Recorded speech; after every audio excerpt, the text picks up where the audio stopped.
Justin Munson is suing the mother of his daughter, Tasha Schnipka-White, for the return of his belongings and an unpaid electric bill. Order. All rise. That's case number 272 on the calendar in the matter of Munson versus Schnipka-White. Parties have been sworn in. You may be seated.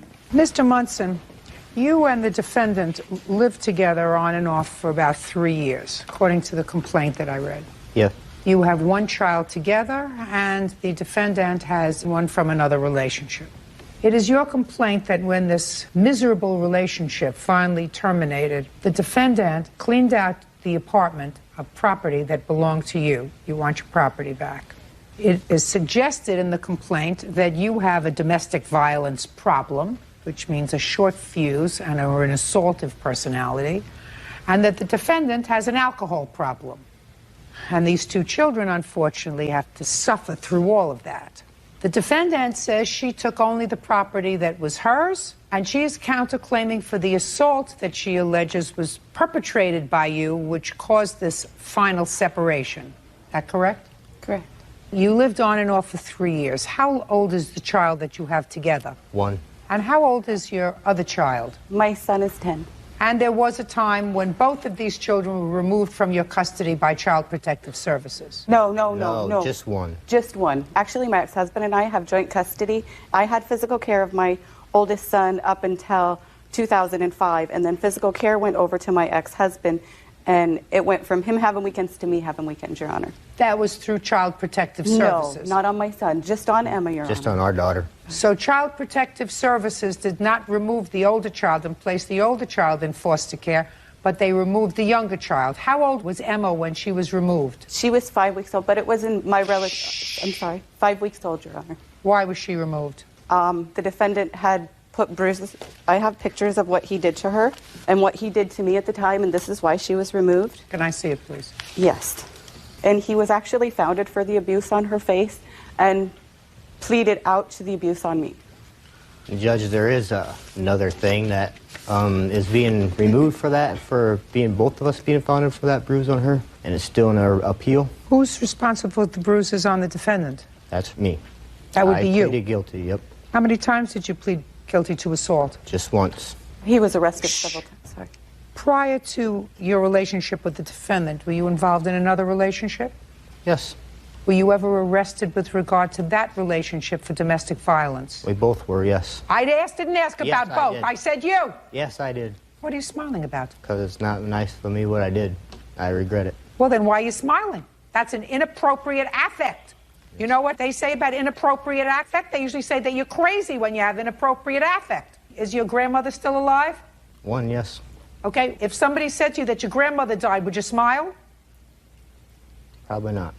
Right, because that would be an appropriate affect. You would look sad. You would say, oh, my goodness. So when I ask you about who did this and whether you were ever arrested for domestic violence and you smile, it's inappropriate. Sorry, Judge. You did it again. What stuff do you claim she took? Let's just get to it. Tools. Tools. You have his tools? I have pictures of what tools I have. There's no way anything in the house was close. Listen to me. Yes. Stop shaking. I'm sorry, Your Honor. You have his tools? No, not the tools that he claims. I don't care tools he claims. The tools that you have. You have tools. 1 toolbox and 1 tote of tools. Good. Very, very good. You're going to return those to him? I absolutely will. Absolutely. Within 5 days. You get your tools back, sir, within 5 days. What else do you claim she has of yours? Leather jacket. A leather jacket. Do you have it? I could have it. I wore it when I was pregnant. Listen to me very carefully. I want you to give him back his leather jacket. Okay. Perfect. What else? A pool stick. There's a pool stick? Yeah. You never hit her with it. Look at me. I'm talking. You never hit her with the pool stick, did you? No. Do you have his pool stick, madam? I don't believe so. She has no pool stick. What else? Half a utility bill. Forget it. And my Mark Martin You what? My NASCAR stuff. Your NASCAR stuff. What kind of NASCAR stuff? Mark Martin Purpell, like cars. I have no idea. You're mumbling, you're garbling your words. Mark Martin cars. There's like number 6, the race car NASCAR. A race car number 6. Do you have his race car We NASCAR? redid my son's room in NASCAR, and he gave this Mark Martin stuff. My son's a junior fan. That's he gave it to my son in his room. Just 1 second. I want you to consider it a gift to the 10-year-old. What's next? That's it. That's it. Listen, within 5 days, you're going to return to him in a nice box his tools that you have and his leather jacket. Okay. You're going to look around and see if you can find his pool cue. Okay. If you can find his pool cue, you're going to send it to him. Who are you? Sorry, I'm his mother. I wouldn't acknowledge that fact before all these people. Madam, do you hear what I just said? He sued for his property. He just told me what his property was. Don't help him. That's what he says his property was. Excuse me, Judge. He didn't understand, I'm sure. He didn't understand? That's not my problem. I didn't raise him. That's your problem. You raised an abuser. That's your problem. I would take care of that before I took care of anything else. I went through my class on that. Excuse me, Judge. Let me explain something. Did you go through the class the last time you beat up a woman? I didn't have to because we mutual agreement. Mutual combatants. He graduated BEP and did it Listen. again. I'm sorry, Your Honor. I got it. I'm not excusing you. You picked him. I got a restraining order and left. Very for good. my You're going to kids. get your stuff all ready. I got that restraining order right here saying that why did she stay in my house before then? She still came in. Mr. Munson, you came to court asking for the court's help in getting you your property back. She says she has some tools that belong to you, and she's more than willing to give you those tools back. She also believes she has your leather jacket, Yes. which she is going to give you back. You also want a little toy car. There's a bunch of them. And she was honest with me the first two things. She said, I think I have his tools, and I have his leather jacket. About the cars, you redecorated while you were together the 10-year-old's room, and you put those cars in his room.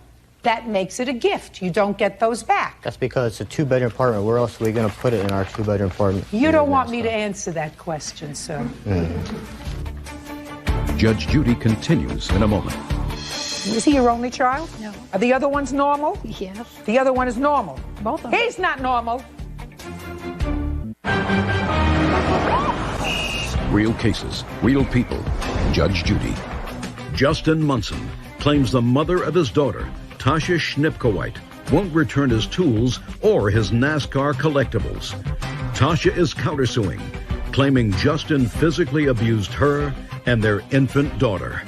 Now I want you to give me the date of this assault that you are complaining about. It was Memorial Weekend, May of 2006. That wasn't this assault, was it? No, that was October when my daughter was removed, October of 05. All I have is my hospital records of the Can I Memorial. see it, please? Absolutely, Your Honor. In that incident, he had swelled my eyes shut. Do you have any photographs? I didn't get photographs. Okay.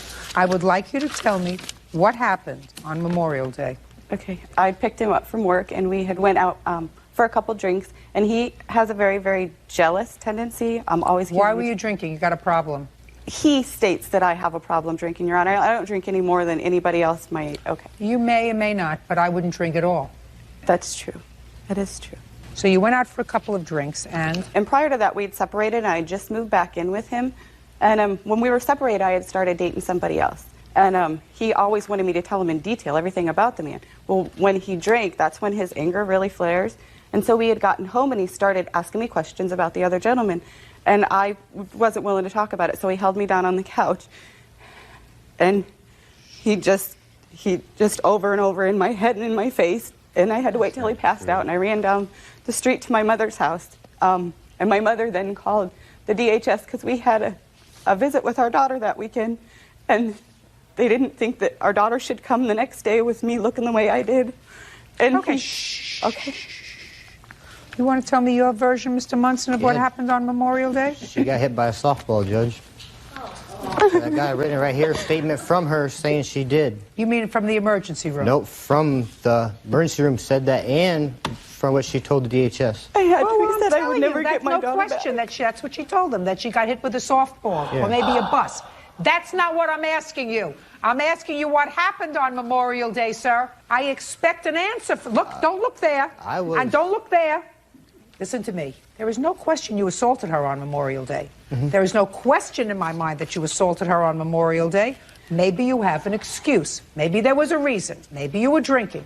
Maybe she was drinking. But don't tell me she got hit with a baseball. Do you understand? That's what she Yeah. told them so that they weren't going to remove the little girl again or keep you both from her because of the domestic violence. So let's hear it. I was out with my friend in Illinois that day Why didn't you bring your witness? because I was told that I didn't need him. Well, you do. There you go with that stupid affect again, Mr. Munson. You want to tell me what happened on Memorial Day? I came home at 11, and she came home next day. I don't remember what day it was, but it was the next day at 5 in the morning, and her eye was swollen shut, and we took her to the hospital about 10, 11 o'clock in the morning. Your Honor, we went to his mother's that weekend, and she's the only one that knew the truth. Just a sec. Let me tell you something. I'm not going to get the truth out of his mother. She's going to continue to cover for him like she's been covering for him his whole life. Yes. But I know that he assaulted you. No question. And it would be outrageous for you to say a word. Do you understand? Yes. Good. Can I please have the medical report, please? One of these days, he's going to really hurt somebody, madam. He's going to really hurt somebody because he's a nasty drunk. He's a nasty, vicious drunk.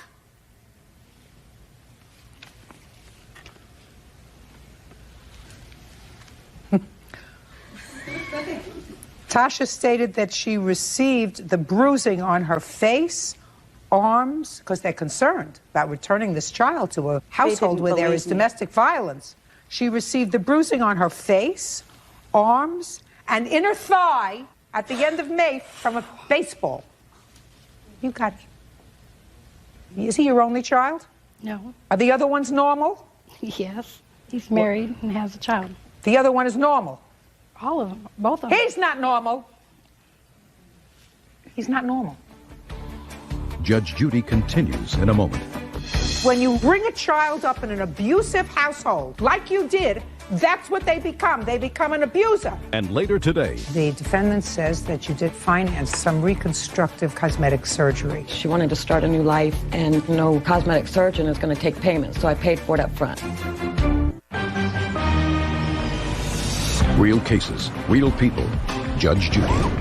Justin Munson claims the mother of his daughter, Tasha Schnipkowite, won't return his tools or his NASCAR collectibles. Tasha is countersuing, claiming Justin physically abused her and their infant daughter. Okay.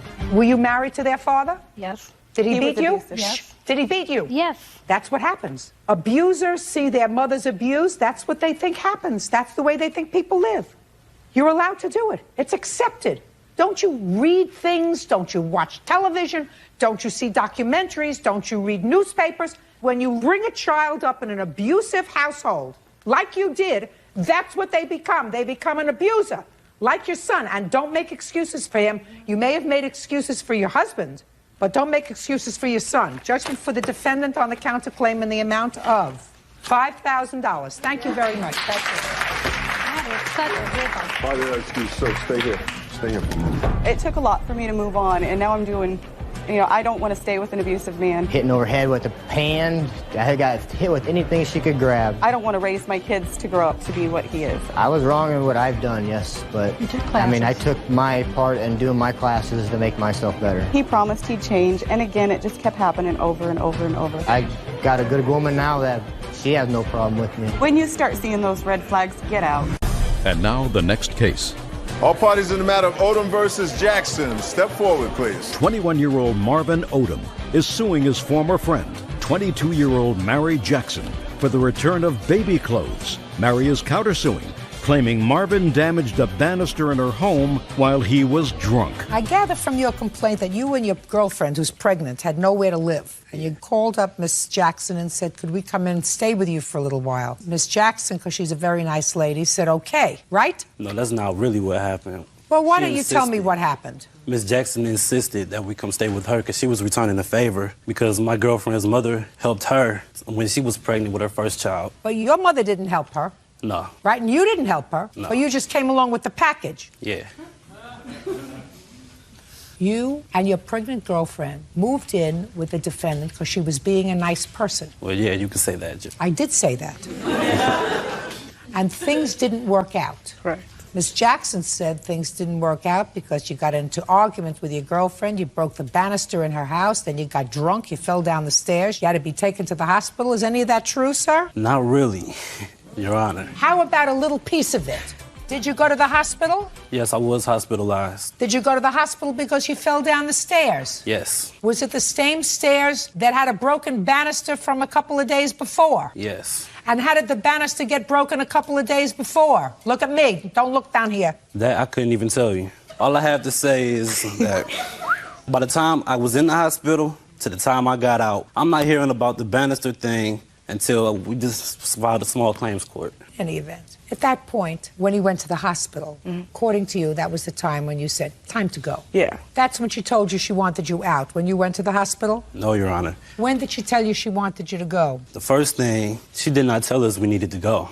We left because her and her boyfriend were arguing like the day I got out the hospital. I came back to the house. I stayed with my mother for like a total of 5 days. Well, the day we came back, they got into an argument, which then she called the police on him. By that time, they were throwing things around, we were like, this is crazy. Like, we're friends and all, but we don't really want to, budge in on them. While this is going on, like, every day, constantly, her and him fighting. So you say you moved out because they were fighting? Yeah, she as actually opposed to wanted you us fighting. Now, when you were in the hospital, where was your girlfriend staying? She was with my mother. She left? No, she never left. She stayed with me. She came and she took showers at my house. She used my hot water. She ate my food. And I was there for her because I'm a friend. Just a second. Where was she living? At my house. You said she came back and she used your shower. Yeah, because she was staying there while he was in the hospital, and then she would go back and visit him at the hospital. Your Honor, I was only in the hospital for a matter of 2 days. That night that I went to the hospital, she stayed up there with me because she was there when I woke up. And the second day, she went over her father's house because her father lives like 5 minutes away from the hospital. Okay. In any event, you left. Your lawsuit claims that Miss Jackson kept $2,000 worth of baby's clothes that you were putting away for your baby. Miss Jackson says you can have them back when you pay for the banister. No, it didn't go down like that, Your Honor. Why would she keep your baby's clothes, sir, if you didn't break her banister? I don't know. When she let you move into the house. I don't understand that. She let you move into the house. Yes. And then you're telling me all of a sudden she became the Wicked Witch of the West and kept your unborn baby's clothes for no reason? Yes, Your Honor. That's the way. Well, that's strange. She doesn't look like a nut to me. Your Honor, you wouldn't believe it. But no. Listen to me. She's giving you the clothes back. Okay. Right? Do you have his clothes? Yeah. You can get the clothes back. So all I have to determine is how the banister got broken. How did it get broken? I can't say because at the time we were intoxicated and she was drinking. How did the banister get broken? It got broken because he left my home earlier that day. He came back in a drunken rage, fell down the stairs, and there he started having an asthma attack. My witness was there the whole time that this happened, and we weren't drunk because I don't drink around my kids. Just get to the banister. Okay, I'm sorry. What happened with the banister was that my daughter, my youngest daughter, she has reflux really bad, and I had to rush her to the emergency room. And when we come back from the hospital, my house is destroyed. It's trash. Everything is everywhere. And I go downstairs and I ask him, what happened, And Marvin said, I'm sorry. I broke your banister while me and Kayla were fighting. And he said that he threw her into the banister and it broke. And he sat there right then and there and said that he would pay for it. Good. How much is it, $100? Yes. Great. On the counterclaim, judgment for the defendant of $100. 5 days from today, you will box up clothing and the clothing will all be returned. You have it? It's all in the same condition that they left it? Yes. You have any babies? Yes, I have 2 of my own. How old? I have a 3-month and a year-old. Okay. All of the baby clothes that they put together. It's all separate because they left it in my basement. Was it new clothes? No, it was from the Goodwill. No, Your Honor. These were clothes just bought in my girlfriend's mother. The day she gave us the clothes, we unwrapped Your girlfriend's everything. mother gave you the clothes? She bought them. She was buying them for over several months. Good. So you must have the receipts for them. We don't have receipts. Oh, that's too bad. But 5 days from today, you give them back all the baby clothes you have. But here's the notarized Perfect. statement. Thank you very much. On the counterclaim, you get $100. Thank you. That's fix your banister. Goodbye. Have a happy life. Good luck with the baby. Parties are excused. You may step out. She seen who was telling the truth. She was lying the whole time. I'm sorry. I tried to help a friend, and they tried to stab me in my back. No, she stabbed us in the back because when we left, there was no problem. I tried to be a real friend. She's an evil person. Guess that's what you get. And now the next case. All parties in the matter of Paradeza versus McQuay Jackson, step forward, please. 18-year-old Jenny Paradeza is suing schoolmates Samuel and Stephen McQuay and their mother, Evelyn Jackson. Jenny claims the boys stole her school backpack. You can sit down. Thank you. Miss Paradeza, Yes, Your Honor. you're a high school student? Yes, that's correct. According to your complaint, you had some trouble with your car one day in school, and security guard was helping you out, getting it started, and you put your book bag and your valuables down on the ground. Yeah. And your property was stolen. And it is your claim that the defendants and others were responsible for taking your property, and you want the value of the property that was taken and a little bit extra to punish them. Correct. The defendants, while they acknowledge that they were there, say that they didn't take the property and they're not responsible. When was your property taken? It was October 3rd. And it was at the school? It was during lunch. And where had you left your book bag? It was on the sidewalk in our parking lot. Why didn't you take the book bag and put it in your car? Well, after I figured out that my car wasn't starting, I panicked, so I put my stuff on the floor. I wasn't even Well, I thinking understand about that you stuff. put your stuff on the floor. It would have been smarter to take your stuff instead of putting it on the floor, Yeah, putting it in your car, Mhm. right? Okay. Now, when did you find that it was missing? After I turned off my engine, I went back and looked on the sidewalk, and it wasn't there. Good. Now, what makes you believe that these two young men had anything to do with taking Well, your bag? After I had told the security guard that my stuff was stolen, they took me back to their office, and we went over the surveillance cameras that are in the parking lot, and it showed my backpack on the floor, and then it showed that after the boys had passed my backpack, it was gone. And these two boys were in that group? Yes, they were. Is that right? Yes, Your Honor. Gentlemen, Yes, ma'am. what's your name? Sam McQuay Jr. Stephen McQuay. Brothers? Yeah. Yes. Yes, ma'am. Better. Who was with you that day when you passed this backpack? My friend Jonte and Antoine and Eric. Who took the bag? My friend Antoine. And what did he do with the bag after he took it? He ran to the second floor to the bathroom How do you know that? because I was right outside the bathroom when he took it. Who else was outside the bathroom door? Me and my brother. So you were looking out. No. You were the No, Your Honor. lookouts? No. How big is the school? How big is the school? Big. How many floors? 3. And how many rooms on each floor? Don't know. How many kids go to the school? Don't know. More than 500? Yes, Your Honor. So there are lots of classrooms. So you mean it's just coincidental that after Antoine took the bag and went to the bathroom, you happened to be standing outside the same bathroom? I was with him when he took the backpack, then we went to the second floor together. We. Good. We took the backpack. He physically had the backpack, right? Yes, ma'am. But the word that you used was we. We took the backpack. Isn't that what you said? Yes, ma'am. This is your mom? Yes. So glad that you brought them. You know why I'm glad that you brought them, Miss Jackson? Why is that? Because he actually thought that he was going to be able to fool me. He actually did. No, I didn't, actually. Well, I read your answer, and your answer said you didn't have anything to do with this. I didn't. I was with my friends at the time. No, you just said to me, we took the backpack. And then we went to the second floor. You and your brother stood outside the bathroom door, acting, now I'm going to use the word, because you didn't, look out. Now, in a school where there are probably 1,000 students, 3 floors, the fact that you serendipitously wound up standing outside the bathroom door while your friend Antoine and Jonte were inside going through the backpack is something that I don't buy. It wasn't an accident that you were outside the bathroom making sure nobody was coming in while they were rummaging through her backpack. It was an on purpose. So it doesn't make any difference who it was that actually had their hand on the backpack. You were all involved in taking it and making sure that the rightful owner didn't get it back. That's what it means when you act as a lookout. We wasn't a lookout, Your Honor. We was No. talking to some friends. We wasn't looking out. We didn't have Just nothing, talking to some friends outside the same bathroom where Antoine was going through the backpack. because that's where they were. Just listen to my statement, sir. Just coincidentally, you went from the street where Antoine took the backpack, followed him to the bathroom. He went into the bathroom to check out the backpack. And you were standing outside talking to some friends. It would seem to me if you had nothing to do with this taking of the backpack, you would want to get as far away from Antoine as possible. And that's exactly why we went to the gym. No, your brother just told me you were standing outside the bathroom. After we were standing at the bathroom for a minute, we went to the gym. And then they left out and went to the lunchroom. How do you know they left and went to the lunchroom? Because we seen them that day, just after that day. No. Let's see what you say here. Let's see what you say here. Sam. Who's Sam? That's me. That would be you.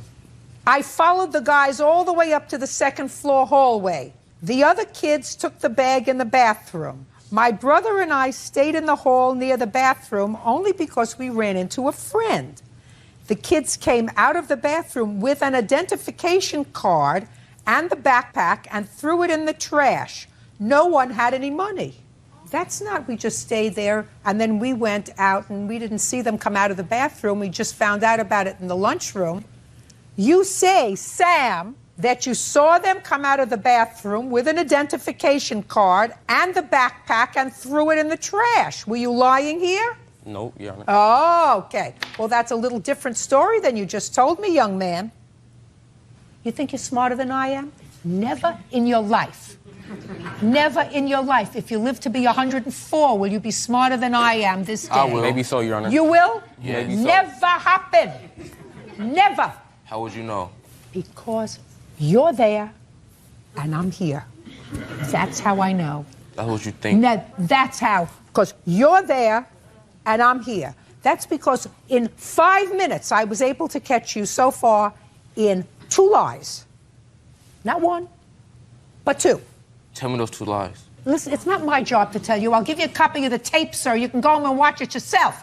Then you can kick yourself in the behind with your own foot. You're responsible, just as if you took the backpack. Okay. You are responsible for standing outside that bathroom and acting as a lookout while your friends rummaged through it. And if they had come up with a whole bunch of money, they would have given you some of it. The point is, Your Honor, we didn't take nothing. I'm not speaking to you. Close your mouth until I talk to you. How much was your backpack worth? Well, everything that was stolen was about $750. Like what? Give me what was stolen. My wallet. What was in your wallet? It was $50. Okay. I had to replace all my IDs. I had gift cards in there, my earpiece, and a calculator. There was no earpiece in there, ma'am. I love it. I love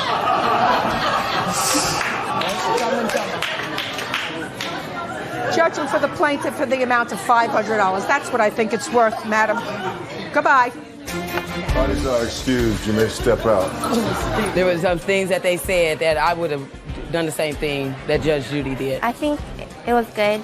I'm not worried about anything because I have everything. I mean, they got caught in a couple lies. The security guard had talked to 2 of the boys. They didn't want to take the ID and money. We didn't take nothing. The reason why I said the earpiece because Jonte and Antoine told me was in the backpack. They obviously knew, what had happened. But it had nothing to do with it. Why should I feel bad for somebody else? I don't know any of them.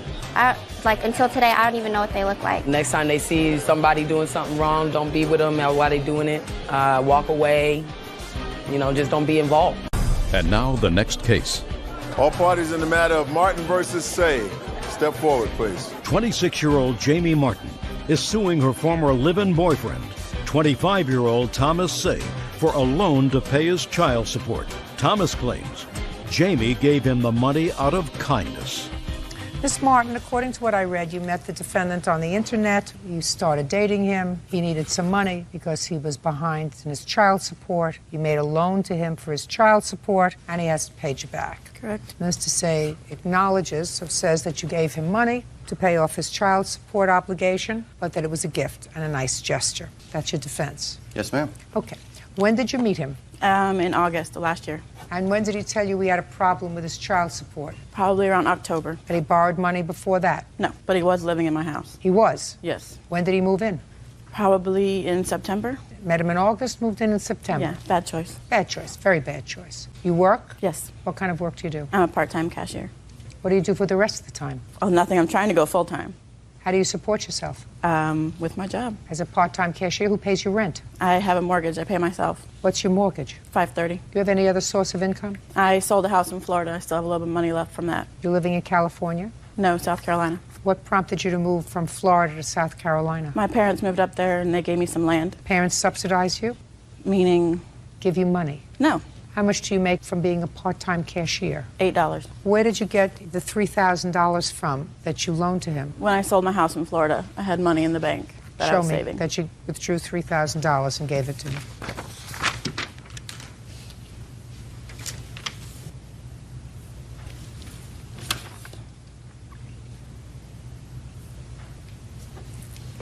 When was he supposed to pay you back? It was supposed to be an every month payment, no less than $100. And when did you stop seeing him? I kicked him out of the house in November. Why? Because he was getting to the point where all he wanted to do was go drinking and not coming home at night, so I decided I didn't want to put up with that. Perfect. Sounds like a plan. Yep. How many children do you have, Mr. Say? 1. How old? 2. And where does that child live? With me and my wife. She didn't kick me out. I was separated. And when I went back to my wife, I left her. Okay. That's when all this came to the head. Fine. But she gave you money for child support. Yes. Why were you behind in your child support payments? It was based on income that I wasn't making any longer. Because you can't hold a job. Listen, Ms. Martin. I'm sorry. They based the money that I was making when the child support was set up was based on about $70,000 to $75,000 a year. I was making about half of that. Every month when I would send money, it fell further and further behind. We were supposed to revisit the issue in November. However, right before the court came, that's when she gave me $3 grand. It was a gift. It's your kid. Yes, ma'am. You idiot. It's not hers. If you fall behind in your child support, you pay for it. That's what it is. It's for a parent to pay child support. What's wrong with you? Don't you have any pride at all? Yes, ma'am. Where is it? Show me. Where is it? I left it at the house. Right. I don't think you're adorable, sir. She may have found you marginally attractive when she allowed you to move into her house for some bizarre reason. I have to tell you, whatever it is that you think you have, it eludes me. I'm sorry, It eludes Your Honor. me, sir. I'm sorry, Your Honor. It eludes me. You know, there are acts sometimes of sheer desperation that bring people together. You are one of those sheer desperations. When you have an order for child support, you live up to your responsibility and you do not rely on strangers to take care of it. Do I make myself clear? Yes, ma'am. Now, why in the world your wife took you back, I have no clue. You have family that's living? Yes. They must have prayed very hard for her to take you back. Must have. It is not Miss Martin's obligation to support your kid, which is a boy or a girl. It's a little girl. Wonderful. I'm sure you absolutely adore her. Has Miss Martin ever met her? No, ma'am. Never even exchanged a meal with her? Why in the world do you think that she'd want to put bread on her table? She offered it when I went. We were... Well, he's going to answer me. He's going to answer this question. Rather than just accept his whooping, he is going to actually answer this question. Where do you come from? South Carolina. I do not find you adorable. I find nothing about you adorable. I think that you're an irresponsible fool. You owe her $3,000. Pay her. That's all. Parties are excused. You may step out. He totally lied in there, so. I told her, I said, I'm married. Because when we first got together, he said he was divorced. Yes, she knew we were legally separated. He was drunk one night and told me. The divorce was supposed to be final in November. I was upset. Very upset. Yeah, I probably put my foot in my mouth, but... Just proves my point. Everybody knows how he is. Don't accept money from strangers. There's always going to be guys like him out there, so. Even though they offer it as a gift for you to come home to. And now the next case. All parties in the matter of Learmont versus Johnson. Step forward, please. Lori Learmont is suing her former friend, 25-year-old Amber Johnson, for a loan to pay her rent. Miss Johnson, this was your neighbor. Yes. How long was she your neighbor? 7 years. And according to what I read, there came a time when you had some financial problems and you went to your neighbor and asked for money. Yes. What kind of money did you ask her for? I needed money for my rent. I was behind on my rent, so I asked her for $700 for a loan. Was she a really good friend of yours? At the time, she was, yes. You had no family that you could ask money for? Not at the time. They didn't have the money to loan me. Who did you ask? I asked my mother. And your mother had no money to give you? No. So you went to your neighbor? Yes. And your friend, and you said, I have no money for rent. Did you have children? Yes. How many? 1. Could you please loan me some money? Yes. And what did she say? She said yes, she would loan me the money, and I would work off the money. Just a second. She said yes, she would loan you the money. Yes. And she gave you the money. Yes. And you paid your rent. Yes. And now she has to sue you for the money. I feel I worked. Just a second. Now she has to sue you for the money. It is your defense that you worked it off. Yes. Doing what? I did housework. I balanced her checkbooks. I did a lot of small jobs for her. Well, did you keep a record of how much work you did? No, I didn't. Did you have a discussion with her of how much you would be paid an hour? She said it would be $9 an hour. Is that right? It ended up that way, but I started off at 7. So how many hours did you work? Probably once a week, 8 hours a day. It depended on my work schedule because I was... Well, how am I supposed to figure that out unless you kept track? I didn't keep track. I don't know. Did you? Yes. How many hours did she work? It's hard to explain how many hours. I have it detailed on here. Can I see it, please? On there, I had to give her $20 to get to my place because she had no money for gas, so that was kind of added in there. That never happened. It did. I live right around the corner. You didn't have any money for Don't gas. speak to each other. Now, where did you get this from, these hours that she worked? She wrote it down, or I wrote it down on a piece of paper, and then it was a real mess, so I detailed it. Do you have any of those papers that you wrote it down? I'm sorry, I do have it, but it's just not right beside me. I thought you'd like a nice, neat typed. Well, no, I would have preferred to have seen exactly what it was that was written down. I was thinking that while you said that. Okay. So since she kept no records, you did, gave her credit for $150. That means you still owed her $550. There was also a time that I went down to pick up her car from the shop. She had me go down and drive it back up the hill, and she said that she would take $50 off the bill for that. Just a minute. Yes, we have that here, November 22nd. Okay. It's right here. So you still owe her $550. I don't believe I do. I worked more hours than she said. Oh, all you had to do was keep track? I didn't think it would go this far. Well, it did go this far. I've often said, when you lend people money, friends, it's the quickest way to end a friendship. I know. If somebody comes to you and says, I need $700 to pay my rent, if you can afford to give them $700 to pay their rent and never expect to see it again, give them the money and then say to them, don't ever ask me for money again. I'm giving you this money. You don't have to pay me back. But do not ever ask me for money again. Is that fair? Because once you are a loaner of money, the friendship is over because she thinks you're a pig for coming after her for this money now that you probably really don't need desperately, you know, like she needed the money desperately when she came to you. And she said, why is she being so petty and coming after me for this money, right? Why is she being so petty? When the truth of the matter is she was desperate and her own mother wouldn't give her a quarter. A stranger did. So you owe her $550. Now, you have a cross complaint for harassment. You want to get there fast? Yes, she was calling my work, harassing me at work. She probably called about 10 times a week at work. She would call me at 3 in the morning asking for the money. Her guy that she's living with showed up at my house, egged my door, threatened to kill me. There was so much harassment, I quit returning her calls. Why don't you just pay her the money? I didn't have the money and I didn't have the time to work that's the off. answer. You didn't have the money. When for the first time did she ask you for the money? The next day. The day after the loan, she called me and said, I would like my money. And I said, well, I'm supposed to work it off. She said, no, I need my money now. I have people that are hounding me for money. I need my money now. The day after she called me. No wonder her mother didn't give her any money. There's a reason her mother didn't give her any money. When you have a responsibility, you're supposed to take care of it. You owe her $550. Your counterclaim for harassment is dismissed. If you paid her the money, she wouldn't have called you. That's all. Step out. All right, excused. You may step out. Totally taken advantage of, totally conned me, and everything she said in there was a lie. She harassed me. She was calling me constantly.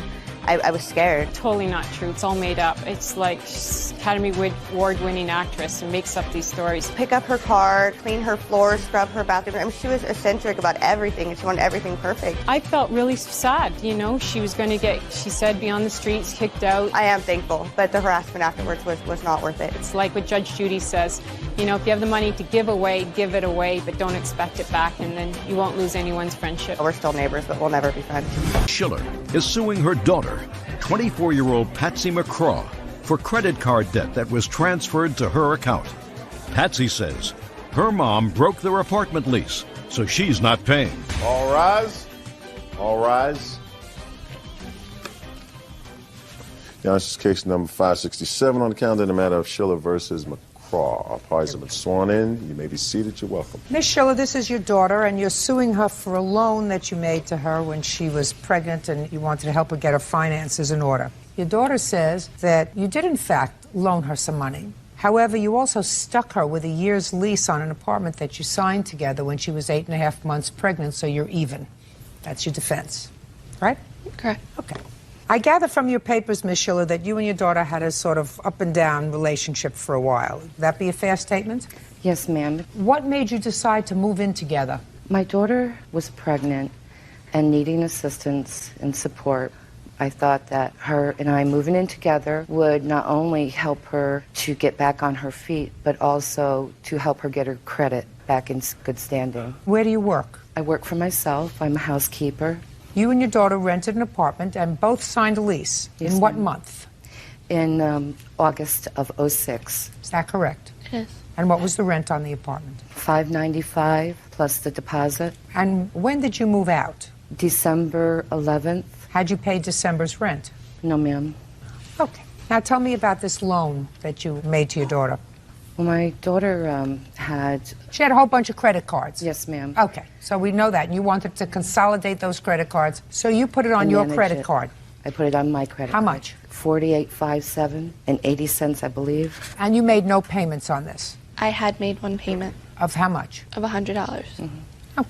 Now, what I found interesting, Ms. Schiller, about your complaint was you say that after you moved in August, you didn't like your daughter's attitude. According to you, she thought she was entitled to things and you were willing to make certain allowances because she was 8 months pregnant, but you got annoyed. And you wanted her to sign a note for this loan. And she did sign a note. Is that right? She did. And after she signed the note, you told her you were moving out. I'd like to explain, if I may. Go ahead. That was not why I moved out. It was... Not why. I didn't say it was why you moved out. You said, I made Patsy sign a piece of paper stating that she would pay me $200 a month. Yes, ma'am. Towards the credit card, just to play it safe. After Patsy signed, I told her I was moving out. I was misunderstood. That's not my intention. My intention was That to wasn't a misunderstanding. continue what I had been doing to help Patsy. The only reason I moved out was because of the aggression that was going on between us. So is what you're saying your intention was to have her sign this piece of paper and move out but continue to pay your half of the rent? No, ma'am. I had no intentions of moving out until the physical altercation happened between Patsy and I. Well, tell me about the physical altercation. That's not the way it appears in your complaint, Ms. I'm Schiller. In sorry, your I- complaint, it appears that you had to sign a piece of paper, you told her you were moving out, then you got into an altercation with her where you were fighting over this piece of paper. That's what you wrote. I had always had intentions of this being only temporary because I have my own life. I was assisting my daughter, and the only reason I moved out was because of the physical altercation that we had. I'm sorry that it's not right on the paperwork. Well, tell me about the physical altercation. Well, after my daughter and I had wrote the promissory note, we talked about it, and then I sat back and I explained to Patsy that I did not like the way she was behaving. I thought that, to take advantage of me after I created a business for her. No, just don't go into what you did for her. Okay. You didn't like how she was behaving, and? So after this conversation, it made Patsy mad because I told her I didn't appreciate what she was doing and that she was not being appreciative of what I was doing. And I told her that she needed to work things out from here on in. And it made her mad. What does that mean, you have to work things out from here on in? I wasn't Ms. going McGraw, to be you there want to to tell me solve what your her mother said to you? problems. She's skirting around the issue. Okay. The whole situation started where she didn't like my attitude and thought that I was expectant of certain things. It was actually my birthday, and my father helped me out and bought me a new mattress. I was 8 months pregnant, sleeping on a bad mattress. It wasn't a good situation. My mother would rather I chose between parents. No, so what happened? So when anyway, you okay. So your father bought you the mattress. Mom basically didn't like that I had accepted help from him. We had had a bad weekend. What did she say to you, Miss McGraw, about About accepting the mattress from your father? That I used him to get what I needed out of him. He lives out of state. We don't see each other often. I also own my own housekeeping business. In my 8th month, we started working together because there were certain things that I couldn't complete myself. That Monday we went to work and we had another lady working with us. And my mother was talking to this lady and basically digging, saying how, children were so unappreciative and ungrateful and this and that. And Your Honor, I she took was it. talking...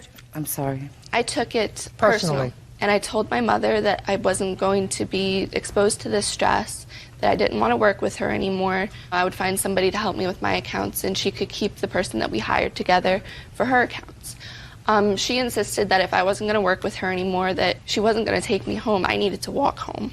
So 8 months pregnant, I think I got 3.5 miles before my sister finally came and picked me up. That night we went home. She said, tomorrow after work we need to sit down and talk. I said, okay. We sat down and talked. She said, I want to write out our financial agreements. Her agreement being that she would pay half of the lease, half the utilities and food, and help me out on my maternity leave.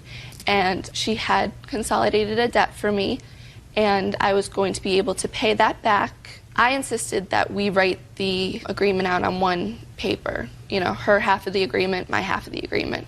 She insisted, no, we'll write it separately. You sign your agreement, I'll sign mine. My mother manipulates situations, and I should have known better, but I did. Just tell me what happened after you I did sign my half of the agreement, and as I handed it to her, she said, Patsy, you're on your own, I'm moving out. I went to take the contract back from her, which resulted in a physical altercation. Gotcha. I was backed into a corner. Purse. She pressed up against my belly and slammed my arm against a furnace. Okay. Your Honor, And- that Not ugly. is not true. Judge Judy continues in a moment. So you didn't pay December and you didn't pay January. And No, she ma'am, took but I my also- half of December's rent. I'd given my half of December's rent to my mother, and my mother left with that money. And later today, There are people who are screw-ups in this world, madam. He has a 6-year-old son. He's not saying that I tried to help him find. There are people who will never get it. He may be one of them. real cases, real people. Judge Judy. Annette Schiller says her daughter, Patsy McCraw, owes for credit card debt that was transferred to her account. Listen, it's unfortunate, but certain things are objective facts, not subjective. I am Objectively, you owed your mother $4,800 for this loan that she made to you. You owe your daughter $2,400 for your half of the rent. You can't just decide to move out because you don't like her attitude. Your Honor, you could decide to move out, but you have to pay her. Your Honor, I did move out, and the reason I moved out was because of the physical altercation. Oh, Miss Schill, let me tell you something. You didn't like what happened. She went back and she took the note because I absolutely believe your daughter, because that's what you wrote, that you said to her, let's figure out our financial circumstance. Let's sit down calmly. She was totally expecting you to work out the financial part of it and then move on and put this behind you. But what you were doing is you were solidifying your position that she owed you the money before you told her you were leaving. You know, you're a free person. You can leave her if you want to. You have to pay your half of the rent. And Your Honor, and she has no obligation with a new baby to find somebody else to move into that apartment. No, ma'am, I did. I asked my daughter Nina to move in and take my place, which she did and is still. When did she move in and take over your rent? In February. So you didn't pay December and you didn't pay January. And no, she ma'am, took but I my also half of December's rent. I'd given my half of December's rent to my mother to make out one check to the landlord, and my mother left with that money. Okay, so that's 3 months' rent. $595, which is the month of December. Correct. Which your half she took. She doesn't deny that. And half of January. Your Let's Honor, make it an even $300. I also paid Patsy 30% of the work that I did while she was out on maternity leave. I also helped her from there on in. That's Your fine. Honor, I have been a I good just mother, want and I have to, supported her right from the beginning, and I just like to Miss be Schiller. heard. Good. Well, And you were that's- heard. I I had appreciate to You it. were make her heard. sign a You were heard. contract for However, this- you owe her for the month of December, and you owe her for your half of the rent for January. But you still owe your mother for this consolidated loan. You Your don't owe Honor. I $4,800, you owe the promissory $3,905. note was ripped in half. It was I don't care called whether even. doesn't make any difference whether the promissory note was ripped in half. Put your hand down. Yes, ma'am. You told me that she lent you the money Yes. so ma'am. that you could consolidate your debt. Yes, ma'am. You acknowledge that. That doesn't have to be a note. Your And Honor. I'm sorry. And I am giving you credit for the amount of rent that you had to expend after she left without paying the rent. Right. Until your sister moved in. Right. Fine. So you owe your mother $3,905. Okay. Your Pay Honor. her. That's all. That's it. Yes, ma'am. Parties are excused. You may step out. Tough love is not only hard for the child, but it's hard for the parent. I believe in tough love. I don't think that this falls under that category. Still love her and will always care about her. I've had such up and downs with my mom that it's tough, but I'm used to it, I guess. If you keep talking, you can work out anything. I really don't see much of a relationship continuing for the two of us. I do love her. I don't have room for the stress and the drama. And I always have and I always will. It's just not a good situation all around. 20-year-old Jonathan Kwasniewski is suing 21-year-old Luke Archibek for beating him up at a party. Luke claims Jonathan has the wrong guy. All rise.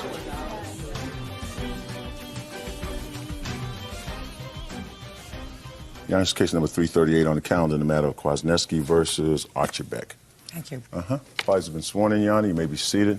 Gentlemen, have a seat. Mr. Kwasniewski, it is your claim that the defendant assaulted you at a house party. He says he did not assault you. He knows that you were injured. He doesn't know how that happened. He certainly knows it wasn't him. When and where was this party? It was on March 25th, 26th. I'm not sure where it was at. What do you mean you're not sure where it was at? Well, I don't know the cross streets where it was at. It was in Arvada, Colorado. Who took you there? My brother, he got a call from our friend Joel that there was a party going on. And sure enough, a bunch of guys not having anything to do, we decided to go. So you weren't invited by the people who were throwing the party? Yes. And as far as you know, none of your group was invited. You just were told that there was a party, and you showed up. Yes. How many of you showed up? 4, including myself. And where had you been before? We were at a buddy's house just hanging out, playing pool.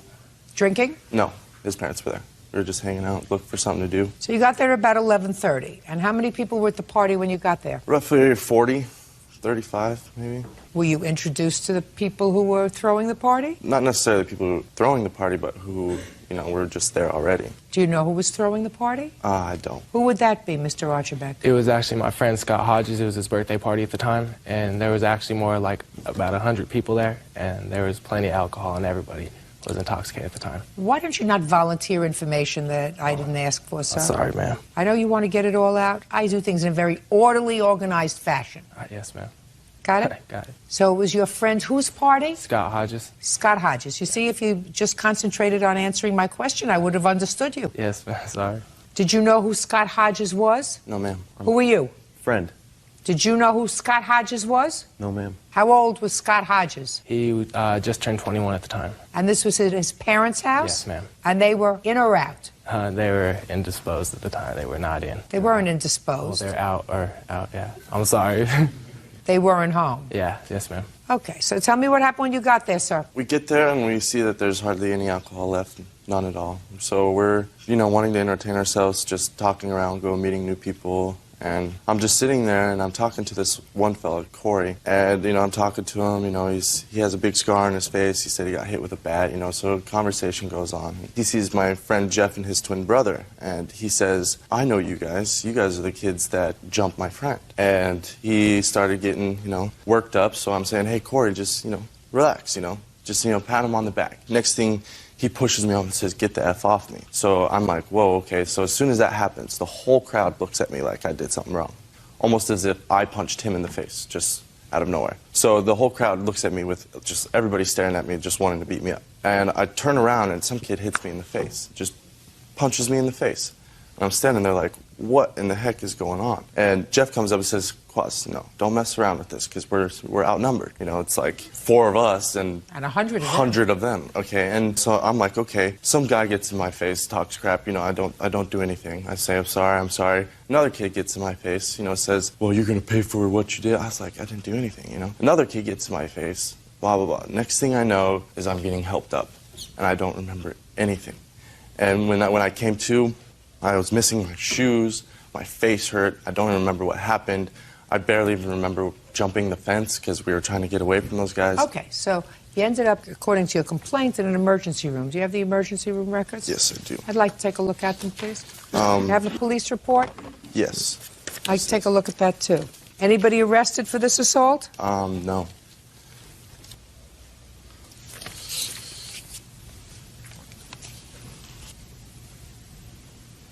You were there with 2 brothers? My brother and his brother. What's your name, sir? Jeff. Jeff what? Gerber.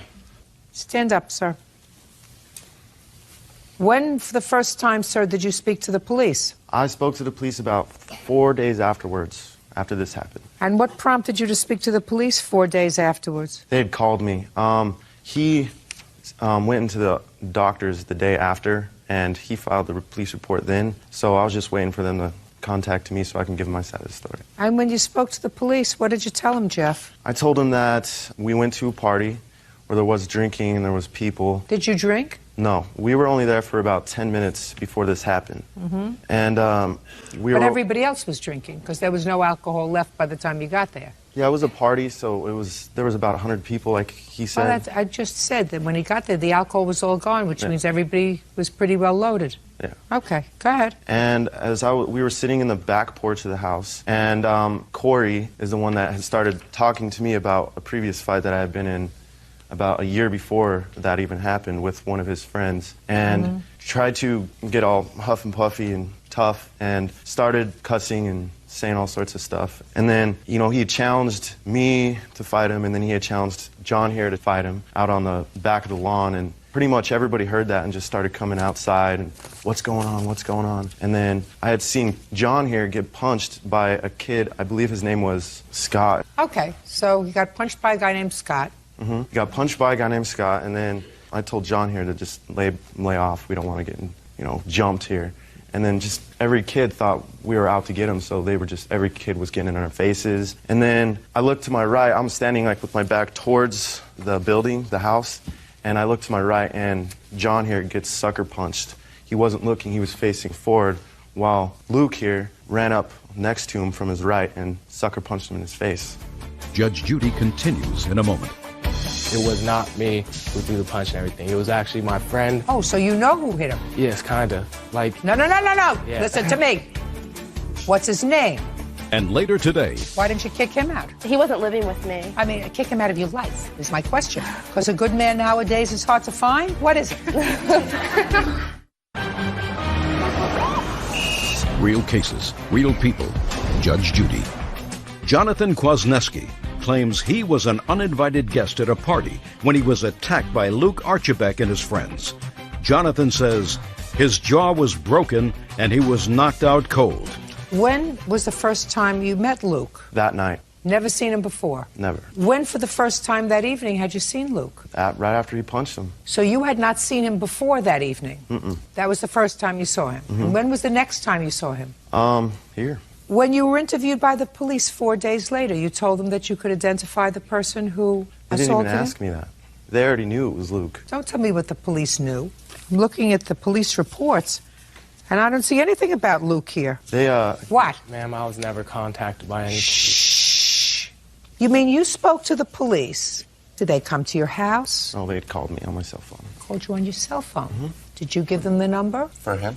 Yes. Why did you give them the number? Because he was there, he was a witness. And so I assume that you wanted the police to locate the person who caused this injury to you. I would have loved to, except I didn't know who had punched him. But the reason you gave the police Jeff's number is because you wanted the police to find the person who had hurt you. Yes, ma'am. And Jeff knew the person who had hurt you, right? Yes, ma'am. Jeff tells me that when he spoke to the police, he didn't tell them the name of the person who hurt you because they didn't ask him. Is that what you're telling me? Correct. Well, what questions did they ask you, Jeff? They asked me exactly who and what happened. I gave them my side of the Just a second. So you said who and what happened. Just like I did. What did you see and what did you do? You just told me that you saw this young man who you've identified as Luke throw the sucker punch at your friend. Well, right? That's what you just told me. Why were you keeping that a secret from the police? I didn't keep it a secret. I didn't know his name. How I found out his name is that I have a buddy that knows of him, and he had contacted them somehow and found out that his name was Luke. And that's how we all know. And I recognized him once I saw him. Yeah, that's the kid that punched him. So what you're telling me is 4 days later, you didn't tell the police that you could identify the person who punched him. I could identify him. And the police asked you nothing else? They asked me his name. They didn't ask me what he looked like because obviously he'd be wearing something different 4 days later. I'm not talking about what he was wearing, sir. This happened 9 months ago. And the first time you've seen him, after you saw him for a moment at this party, 9 months ago, was here in court. Mm-hmm. And for how long did you see him? You saw him for the first time when he punched your friend. Mm-hmm. Is that right? Yes. And then you saw him run away. What had happened is that after I saw him punch him, I had rushed up to him and pushed him off, pushed him away, and then that's how his image of his face stuck in my head, and that's when everybody started jumping me, my brother, and his brother. Okay. On your own 2 feet, sir. Yes, ma'am. What happened was I was downstairs and I was drinking and everything, and yes, my friend Corey was with me at the time, and we were downstairs. This is Corey? Yes, ma'am. You're the Corey? No, different Corey. No, not that Corey. But we were downstairs and we were drinking and everything like that, and then this girl comes downstairs and tells me that everyone's fighting out back and that Scott called for some people to come break it up. So we run upstairs, and by the time I get up there, everybody's already fighting. Like I said, it was not me who threw the punch and everything. It was actually my friend that I consort with, and actually that's how I think they know me, is through my friend, because we look alike, but no, it was not me. Oh, so you know who hit him? Well, yes. You know who hit him? Yes, kind of. Like. No. Yeah. Listen to me. So you look very much like him. Yes, ma'am. What's his name? Brian. Brian what? Look at me. And how do you know that Brian hit him? Just word around. Did you tell that? Look at me. Did you tell that to the police? No, ma'am. Like I said, I've never came in contact with any police officers. You know the name Brian? No, ma'am. You don't? No. Well, you didn't know anybody at this party. No. You just showed up. Very stupid. You're the other Corey. Yes, ma'am. What's your last name? Clendenning. Were you downstairs drinking? I was actually downstairs, not drinking, but yes, I was there. Tell me what you observed when you went upstairs. Just a lot of people out back scuffling around, grabbing each other, swinging. It was pretty hectic. You know this person, Brian? Yes, I know of him. You know of him? Yeah. Was he at the party? Yes. Did you see him up there during the scuffle? Yes. Did you see the plaintiff assaulted? I saw him down when I was outside. When I came out, he was already down. Did you come up from the basement with the defendant? I was probably 5 feet behind him. So you came up together? Yes, ma'am. And when you came up together, the plaintiff was already on the ground? From what it looks like, yes. I mean, there were so many people, and it was him. There was Jeff Lance, which is Jeff's twin brother. So you know them? Yes. How old are you, sir? 20 years old. What do you do for a living? I used to work at Lucky Strikes. Now I work for a Coors Brewing Company. Did you have a lot to drink that night? I didn't drink at all because I was with my girlfriend. She's kind of judgmental and all that. I believe you. Anything else you want to tell me? Yeah. Why would all my friends and his friends tell me that it's him that hit me and not Brian? Let me explain something to you, sir. That's hearsay. Right, but Jeff can recognize Luke. Jeff punched Luke in the face. You have to make a determination when you sit as a fact finder as to whether or not 9 months later, after glimpsing at somebody for a second during a fight, you can make an identification. And I have to be very satisfied, even though this is a civil proceeding, that if I'm going to find somebody guilty of assaulting you, I'm going to find the right person guilty of assaulting you. Right. So what do we have? We have clearly you were injured. Your jaw was wired up? Yes. You were pretty well knocked around. There's no question that somebody during that fight, either one person or more than one person, got the best of you. Yeah. No question about that. But you don't know who it was. Well, you don't know who it was. Ma'am, he did the same exact thing to his best friend a month later. Ask him. Go ahead. I'm not asking him. I don't have his best friend here. This is not a free-for-all. This is not a one-stop shopping. What you have, sir, is a case where you say this young man assaulted you. He may have. But what I'm telling you is, sir, if this is your friend and your friend found out the name of the person who assaulted you 4 or 5 months later, which believe, then his responsibility is to call the police and say, I found out the name of the person. This is his name, because you have a serious assault. Police would have taken him into custody, put him in a lineup, and said, can you pick out the person who you claim committed the assault? This is not an appropriate lineup. 9 months later, when you come into court, and there's one person standing in the defendant's spot, and your friend 9 months later says, well, now I remember. I saw him for a moment 9 months ago, and that's the person. That doesn't give me a secure feeling about saying to him, you're the person who assaulted the plaintiff. Do you understand? Good. Case is dismissed. That's all. Parties are excused. You may step out. I'm pleased with this. She is a great, great judge. I caught her on Larry King last night. She's a great person, and I'm very happy with the way things turned out. 7-year-old Amanda Ahrens is suing her former live-in boyfriend, 26-year-old Christopher Essman, for several loans and for half the cost of their eviction fees. That's case number 291 on the calendar, the matter of Ahrens versus Essman. Parties have been sworn in. You may be seated. Ma'am, have a seat, please. Ms. Ahrens, the defendant used to be your boyfriend and you lived together for a short period of time. Short but eventful. Yes. And it is your claim that you were evicted from your apartment because of his actions. You paid for half of the eviction fees, but since you claim that the turmoil that resulted in your eviction was caused by him, he should pay your half. You also claim to have made 2 small loans for him while he was going through some domestic situation with his former wife involving his son. Also some nonsense about a couple of things that he took from the apartment, but I'm really totally disinterested in that, so let's not bother with that. Let's deal with the big stuff. Okay. Okay? Are you nervous? Yes. Good. Let's start out with the loans. How long were you living together before you loaned him money? We had just moved into a 2-bedroom apartment at the end of June. June of 2005? Yes. Okay. And in that same month of June is when he found out that he was ordered to a collection agency for a dentist bill. It was $1,900. Dentist bill for whom, sir? That was my son. He had dentistry work. His mom took him in to have dentistry work, and I believe she was responsible for the bill, but I found out later she hadn't paid it. So because he had my last name, I was sent to collections for it. How much money did you give him at that time?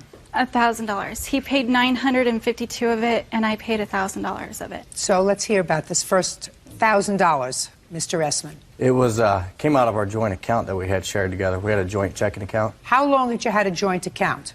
We'd had it for a month or 2. 1 month? Yeah, I'd say 1 month. Okay. We had it since... Shh. Okay. How much money did you put in the account? 1 month, I'd say $3,500. And how much money did you put into that account? I put every one of my paychecks into it from the time of June. I was making twice as much as he was. $3,500 is an exaggeration. I don't have an exact... Well, we can always check his tax returns. How much did you earn annually, sir? Every year I've made $50,000, $60,000 since 2001. Okay, and you're paid by check? Yeah. How much money do you say he put into the account? In between $100 to $400 a week. So I don't know how that equals $3,500. I don't either. I made a lot more than that. I made $1,000 a week at one job. I went unemployed for 3 weeks and I had another job. Can I see that? These are all bank statements showing. I have all of his paychecks documented. CLE. Paycheck. Oh, good. Oh, I just want to see. And then I just these are want the to big see. bills right Listen, on top here. I don't give me big bills. Okay. I just want to see his pay stubs, say for the month of May and June.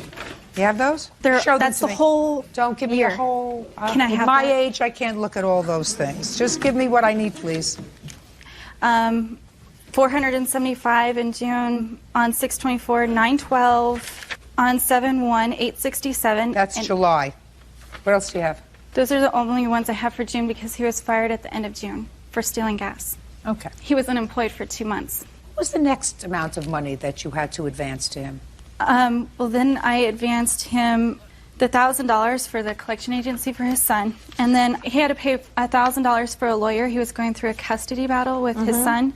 He paid the first $1,000 down payment, and then I paid a $422.35 and a $421.47. When you say, Miss Aherns, that he paid the $900 for the dental bill and you paid the $1,000, where did he get the $900 from? That was from his paycheck, but he couldn't pay the whole thing. Just a minute. So he took that out of his paycheck.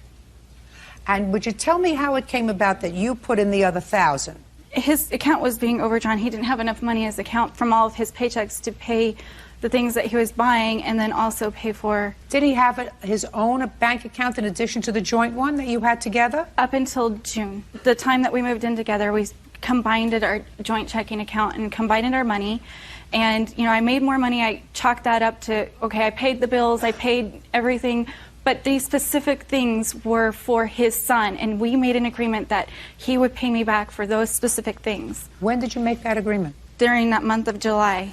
And he had to pay those things. He was fired. And we were under the agreement that when he got a job again, that he would help me make payments. But when he got that job, his money had to go for other things. So you let it go? Well, I kind of still was in hopes that I would get reimbursed, like promised. I just... Why are you laughing? Don't laugh. Don't laugh. It's no, I just assumed laughing is that unsatisfactory, sir. Okay. She's upset and you're laughing. That is unpleasant. Okay, but she knew when she got into the relationship, I had a son, my expenses were more than hers. We put our money together, assuming that all of our money together would go to all the bills combined. Yeah, your bills and her bills, but not your kids' bills. Why not my kids' bills? Because she's not responsible for your kid. Then she shouldn't have got in a relationship with me. Oh, That's... Listen to me. Listen to me. Stop smiling. Okay, I'm sorry. Stop smiling. Okay. Stop smiling.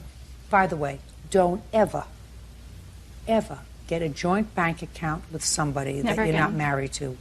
even when you're married, Lesson learned. you can keep your own. For sure. Listen out there in television land. Don't open up a joint bank account with somebody. You want to know why women do that? Women do that because it makes them feel like they're nesting. Right, exactly. Like they're creating a home with someone. Exactly. Men usually do that because they're going to take advantage of them. Just the way it works out. Because I guarantee you that if you had 3 children and he was making twice as much money as you were, he would not put in all of his money so that you could support your children with it. It only usually works one way. It's just the way life is. Be smart, okay? Yes. Mr. Essman, when you open up a joint bank account with someone with whom you are living, and even though salaries aren't always the same, sir, one presupposes that those joint bills will be paid out of a joint account. Your kid's dental work doesn't fall under that category. The fact that you and your ex-wife were embarked upon a custody dispute, whether it involved custody, visitation, or child support, has nothing to do with the joint bills that you and Miss Ahrens had together. Your food, your electric, your cable, your washing and drying, your rent, but not your kid's teeth. Your kid's teeth are your problem and his mother's problem. We understand each other? Good. Judge Judy continues in a moment. Who is this? My mother. She came in You and must saw the have been damage. praying really, really good, because but for the grace of God, she could have married him. Oh, my God. Oh, my God. And later today, You're never going to outsmart me, and there's a very good reason for that. Do you know what the reason is? No, ma'am. Think about it.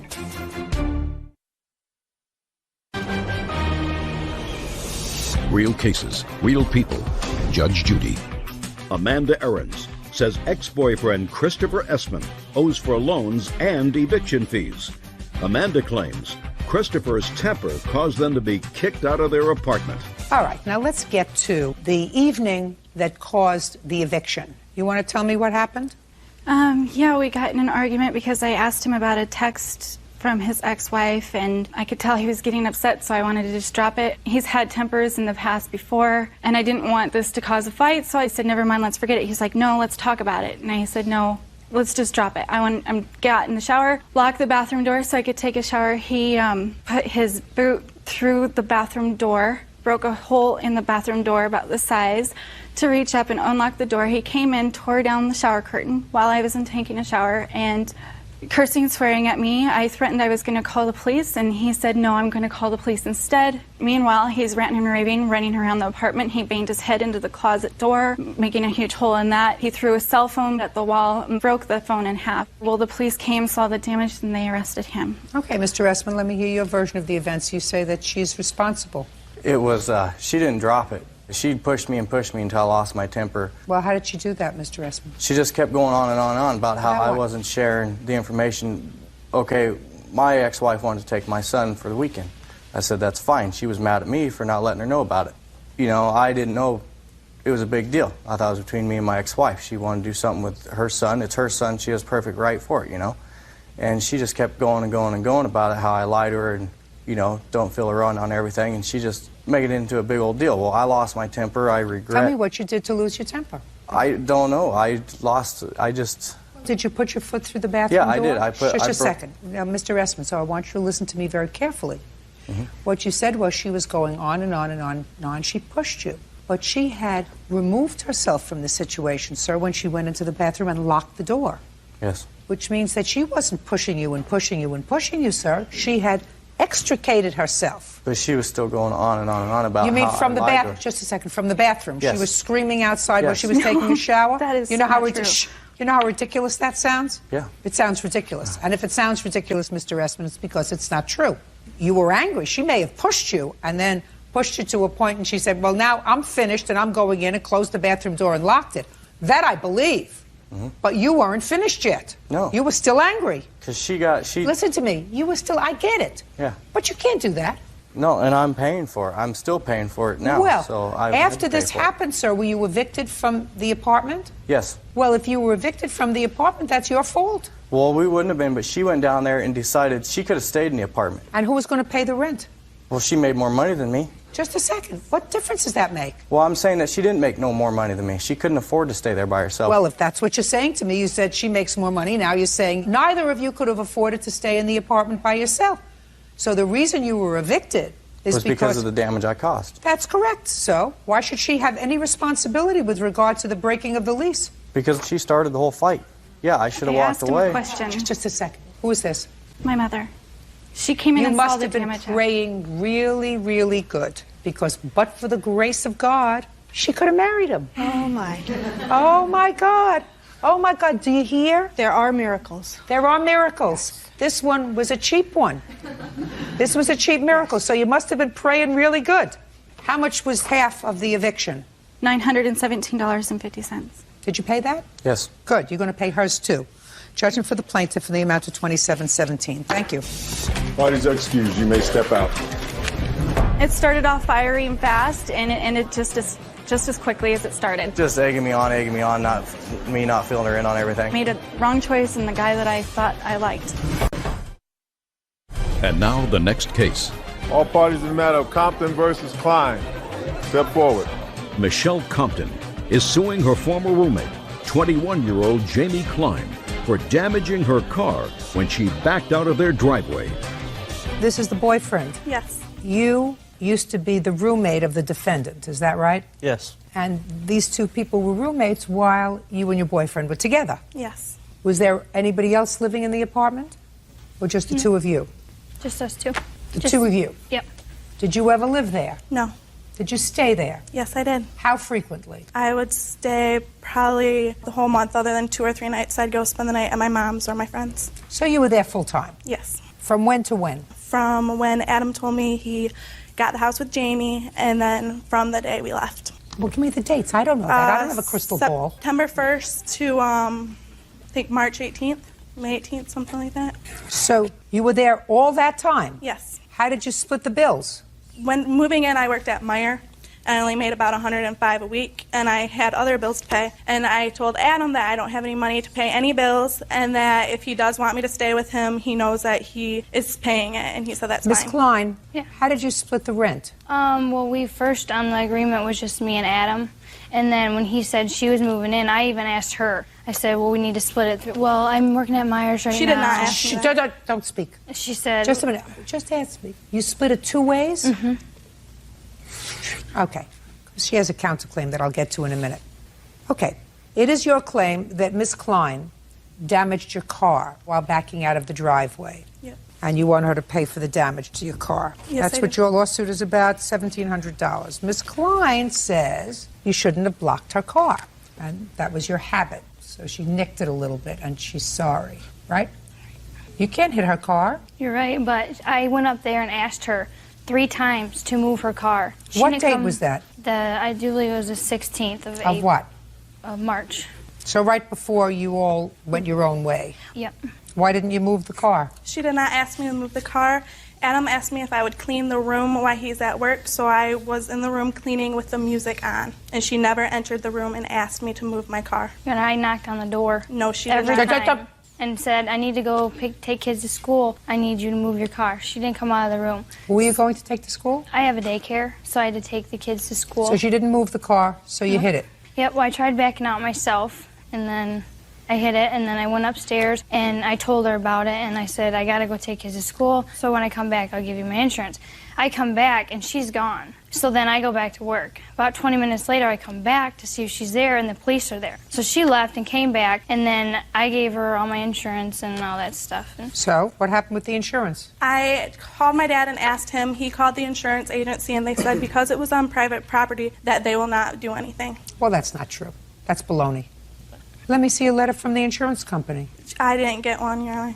Well, you should have one, my dear. You can't rely on your dad. Shouldn't have blocked her. The car was not blocked. Well, clearly, it was more difficult to get out. That's not true. That's not right. Well, if she hit your car, she of necessity had to hit your car She with did her it on car. purpose. Listen to me! When my mouth starts to move, yours doesn't. Okay. Nobody with half a brain uses their own car, which might very well be damaged if she hit her car I have with pictures your of car. my car. That's just stupid, and she's not stupid. The only thing she was stupid about is letting you live in this apartment for all those months rent-free and splitting the rent because you didn't have a job that paid you enough. You didn't have a job that paid you enough to pay rent, live at home. And if your boyfriend wanted to sleep with you, then he should have paid 2/3 and she paid 1/3. You got it? Got it. She doesn't have to pay for you the pleasure that you had to spending the night with her. She had people spend the night also, Your Honor. It We're wasn't not just me talking over. about spending the night. We're talking about... She would have boys come and stay for months at a time. Listen to me. We're not talking about spending the night. We're talking about living there. So, what you have to do is you have to call her insurance company. She's already acknowledged she hit your car. She had no right to hit your car, and our insurance company will pay for it. Easy. Now, let's get to your counterclaim. Unpaid rent. You had no agreement with her to pay rent. Forget the rent, okay? Bills. You should have had an agreement. You didn't have an agreement. Damage to and return of value of property. Now I'll hear that. Go.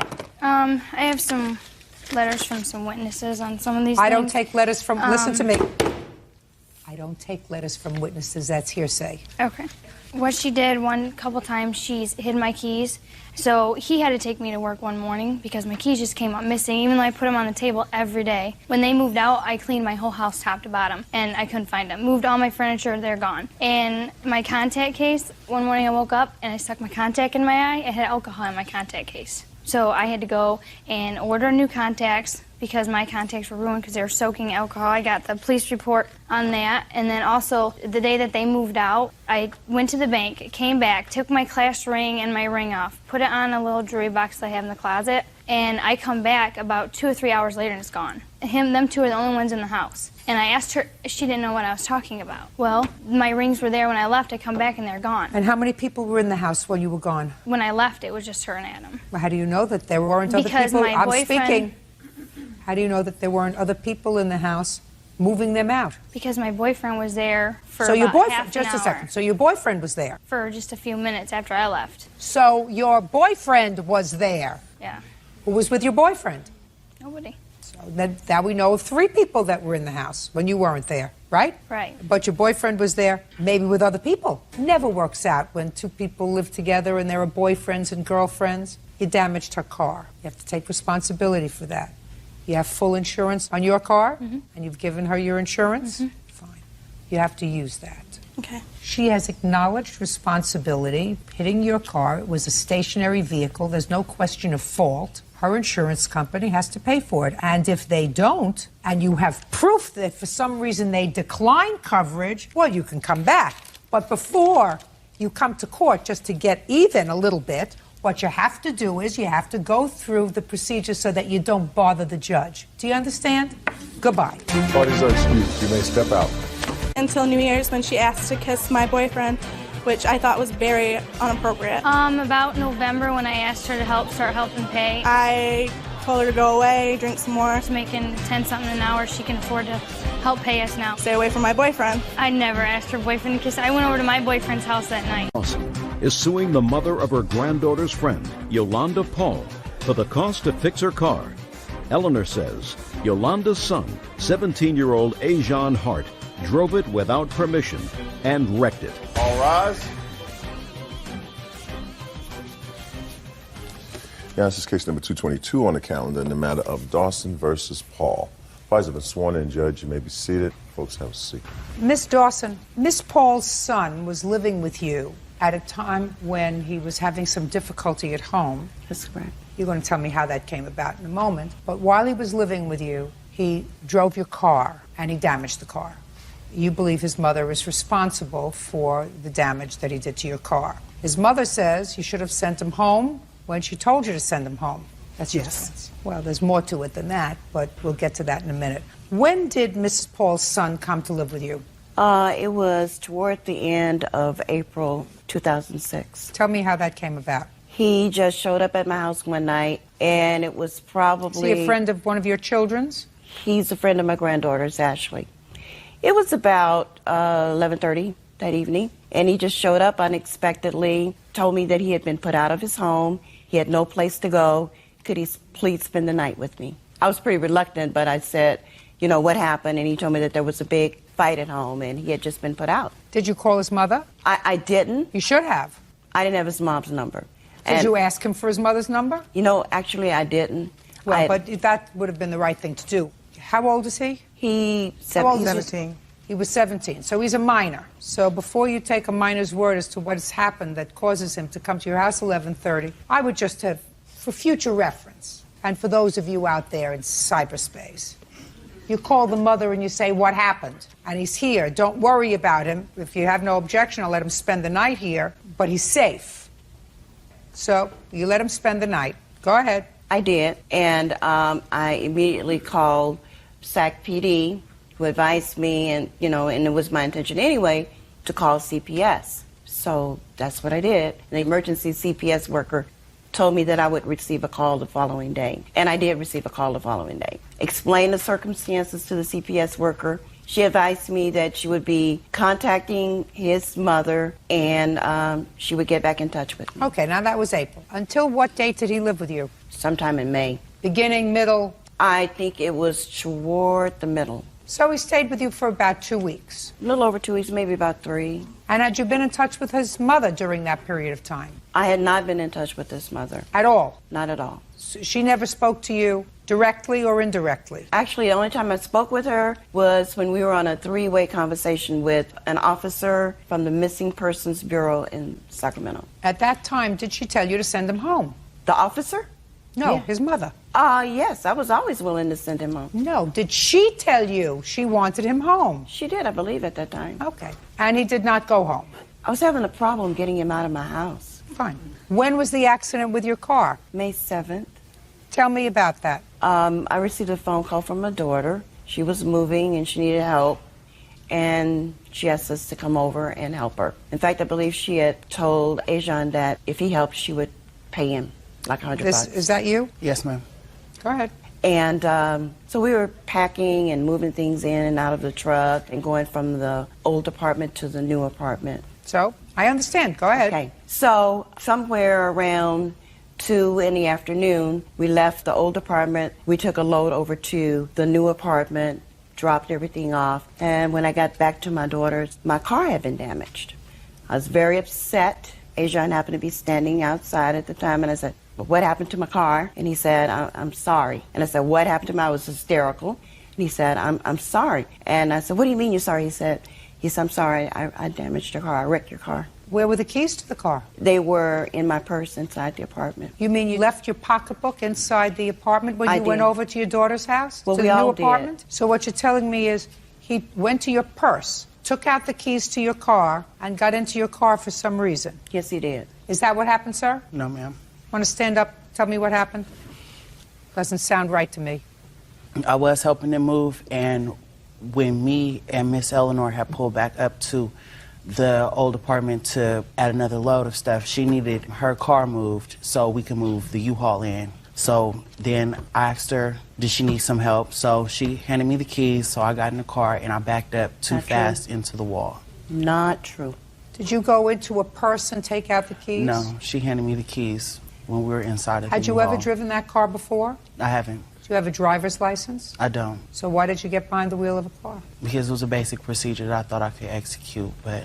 Miss Dawson, this is your problem, madam. Your problem was Miss Paul's son, according to you, was staying with you without permission. He was staying with you in violation of his mother's wishes. According to you, you had trouble getting him out of the house. You shouldn't have let him in the house to begin with until you found out what was going on. Where are you living now? Back at home. You're going to follow the rules now? Yes, ma'am. Excuse me?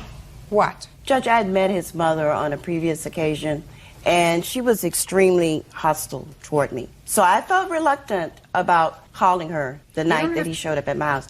Madam, then you shouldn't have let her son in your home and interfered with business. But you did that already. But now he's been in your home 2 weeks. He is under your control. He is a minor under your control. Let me put it to you this way, Miss Dawson. If you had left your keys in a place where he could get them, and even if he took the keys without your permission, it would still be your responsibility. And if you left the keys in a situation where he could get the keys and he injured himself, you would be responsible for his injuries. He's a minor. His mother's not responsible for his injuries because, according to you, when you had a three-way conversation with the police, his mother said, I want you to send him home. That was after he had damaged my car. So you mean after he damaged your car, you continued to let him stay with you? She was on a cruise at that time. Just a second. You continued to let him stay with you? Yes, ma'am. No, Miss Dawson. Excuse me, Judge Judy. She was on a cruise. She was out the country.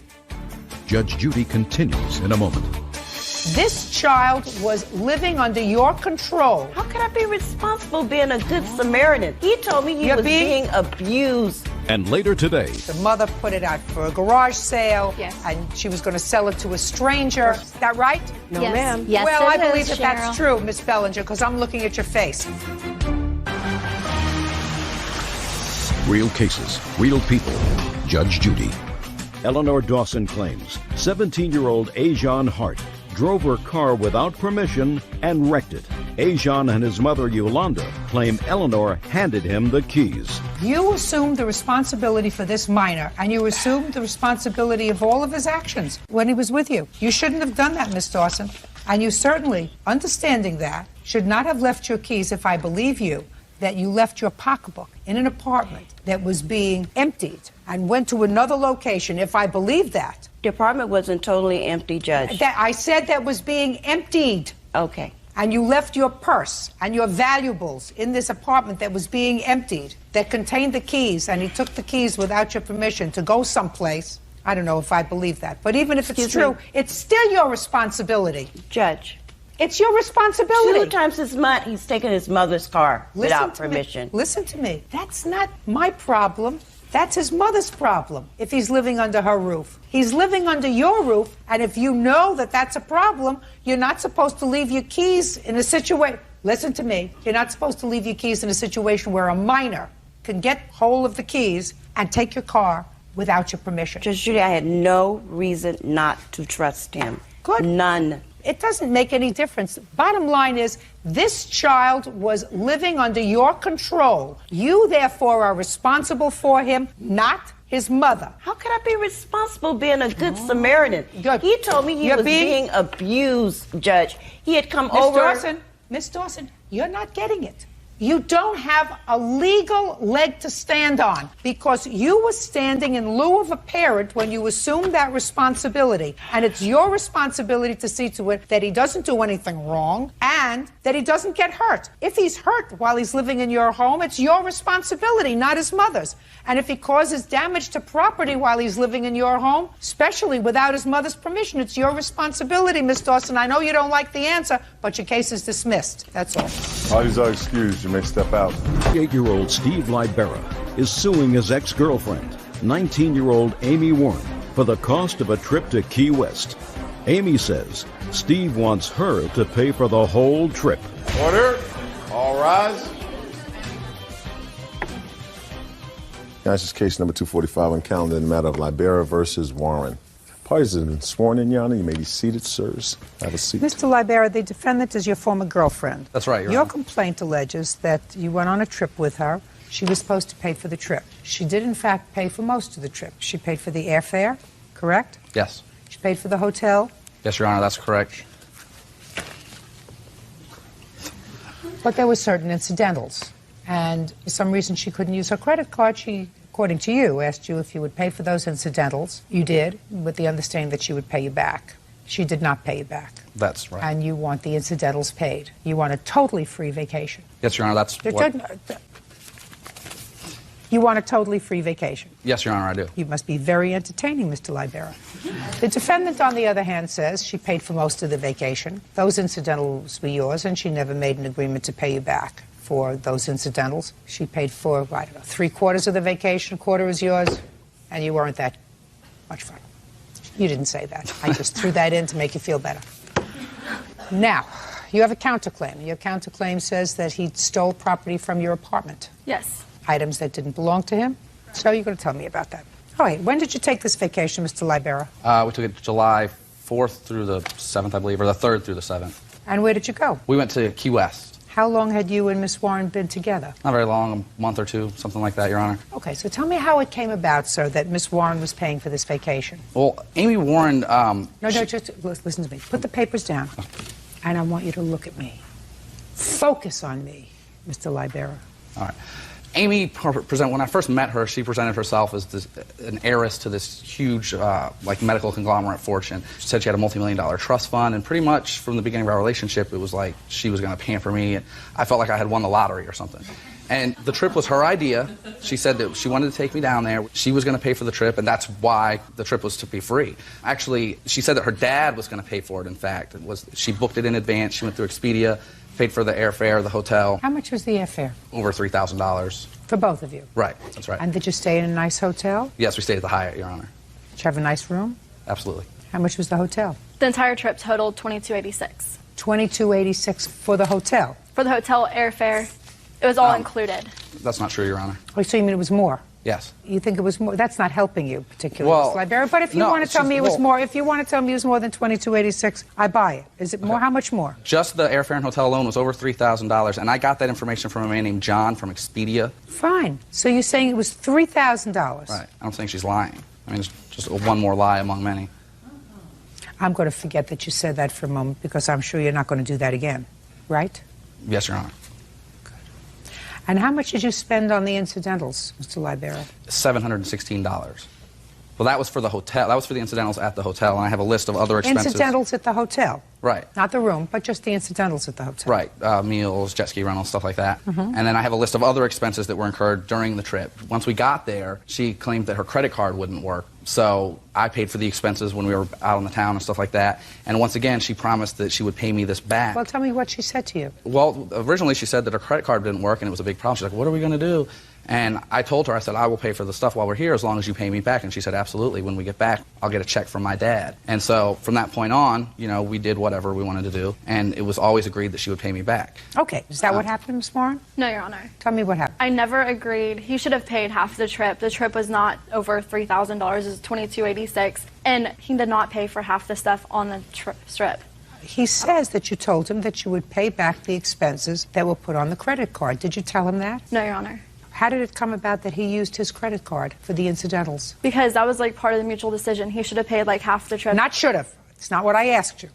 Did your credit card for some reason not work? I put it on there for the incidentals. He finished paying it when we checked out. Tell me how it happened. You're standing at the desk. You're checking out. Tell me exactly, Miss Warren, what happened. Steven told me that he was going to put it on his credit card, and he didn't have a problem with that. It was his debit card, and it was on my credit card. So they didn't run my credit card. They ran his, rather. Although they had the authorization for mine, but they took it out on his. Why? Because I shouldn't have to pay for the incidentals and the entire... Is that what he told you? Yes. That's what he told you? Yes. No, I don't believe that, Miss Warren. I mean, I think that you're foolish for taking him on a vacation, quite frankly.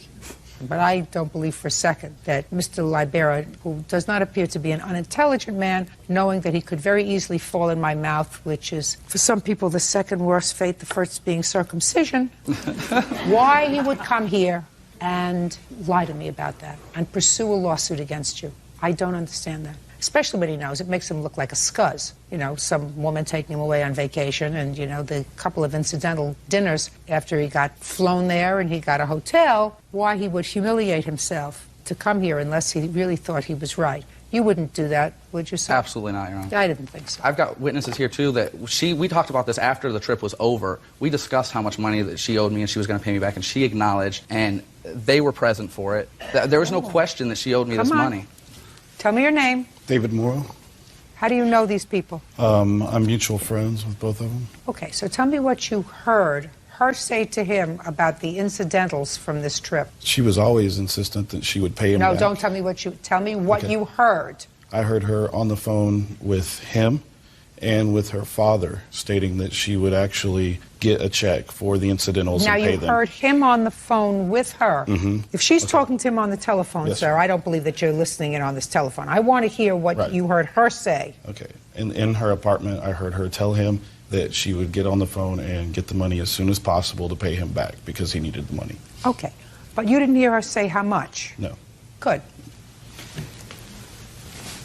And you are? Freddie Coffee. and I'm a mutual friend of both. I actually met Amy a couple days before I met Steve. Okay, go ahead.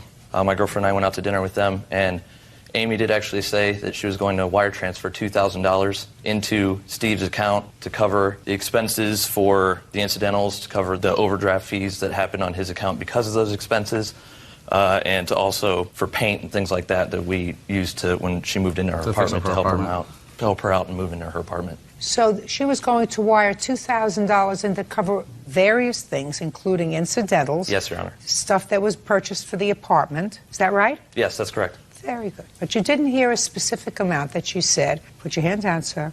I asked you the question. I asked it twice. Got it? You didn't hear her indicate the specific amount of that $2,000 that was allocated towards the incidentals. No, not allocated towards the incidentals. Sit down. $716. Incidentals. Of course, you're not totally a scuzzy, are you? No. Good. Judge Judy continues in a moment. He told me he stole everything out of my apartment. Sure enough, he did. Food, trash can, shower curtain, everything was gone. So he admitted to me. And later today, So you said some vile things to Miss Atkins. And who kicked you out of the party? I guess it was the owner of the house. Did that make you feel better? Not really.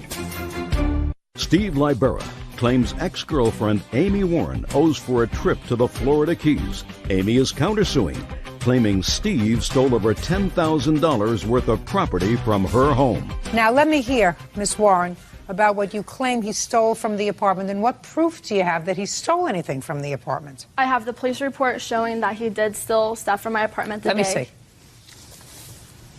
And What then I day? have What day are we talking about? July 28th. Did you share this apartment together? No. So he came to your apartment? How did he Yes. get into your apartment? Whenever he took my debit card, which I have those papers as well, and used that, he took a key off my key ring and got into my apartment and stole everything. Then he told me when I dropped him off at the courthouse, because he had to pay his fines for his probation or whatever he's on. What kind of probation? It's not an answer. DUI, Your Honor. Why are you asking me a question, sir? I didn't ask you a question, Your Honor. You gave me an and then you said No, DUI? No, I'm sorry. DUI is what I was on probation for. And she's lying about everything. The debit card she gave me to buy gas because I had no money in my account because she was having trouble getting me the money that she owed me. And I actually picked that up from her work. There is nothing in here, madam, that indicates that he stole anything from your property. That's the police report they gave me whenever I got the subpoena. That's what I'm they just telling you, released. there's nothing in here that says that he did that, and you don't have a witness that saw him take any property from you. Right, because whenever I dropped him off at the courthouse, I didn't think I needed a witness. Then he told me he stole everything out of my apartment. Sure enough, he did. Food, trash can, shower curtain, everything was gone. So he admitted to me. Mr. Libera, did you ever tell Miss Warren that you stole property out of her No, I apartment? didn't. Miss Warren, you have to give him $716. That's what you owe him for the incidentals, because I believe that he paid the incidentals and put it on his credit card because yours wasn't working when you went to check out for the incidentals in the hotel. I don't, however, believe, Mr. Libera, that she, each time you used your credit card to pay for a dinner or to pay, I'm speaking, or to pay for something, that she said to you, thank you very much for dinner, I'll pay you back as soon as we get home. I don't believe that happened, Mr. Libera. And if I'm wrong, I'm sorry. Just consider this. You got most of a vacation paid for, and you had a really good time. There's more to the story here. Listen to me. Is there more to the story that you want me to hear, sir? Because I've already decided to rule in your favor. So is what you want, Mr. Libera, you want to try to change my mind? No, I don't, Your Honor. Absolutely not. Good. That's all. Thank you very much. Thank you. Counterclaim is dismissed. Parties are excused. You may step out. He stole my dignity, my love, my honesty, everything I had. She bragged about to people that she was paying for everything. She was real proud of herself. He's just trying to get me back for even more. Don't trust girls. Oh, life experience. Oh my gosh, I never want to experience it again. 17-year-old Caitlin Serba is suing her ex-boyfriend, 27-year-old Steve Dillon, for stealing her car and for hitting her in the face with a camera. Steve says Caitlin hit him first. All rise. This is case number 204 on the calendar in the matter of Serbo versus Dillon. Parties have been sworn in, Judge. You may be seated. Ma'am, have a seat. Ms. Serbo, the defendant was your boyfriend for a period of time. You were quite young. He wasn't much older, at least up here. And according to your complaint, you broke up with him after he assaulted you and stole your car. Mr. Dillon says that you hit him first, he merely retaliated, and that the car that you're talking about is titled in his name and is his car. How old were you when you met Mr. Dillon? 16. And he? 26. Where were you living? Well, after I met him, we began a relationship, and I moved in with him when I was 16. Prior to moving in with him, where did you live? At my mother's. Didn't get along with your mother? No, never have. When did you move in with him? Give me the month and year. It was May 5th, 2006. Where did you meet? Basically at his house. Explain that to me, how you met at his house. There was a party I was invited to at his house. Yes. It just ended up being the three of us, his roommate, himself, and myself. I mean, that was the party? That was the party.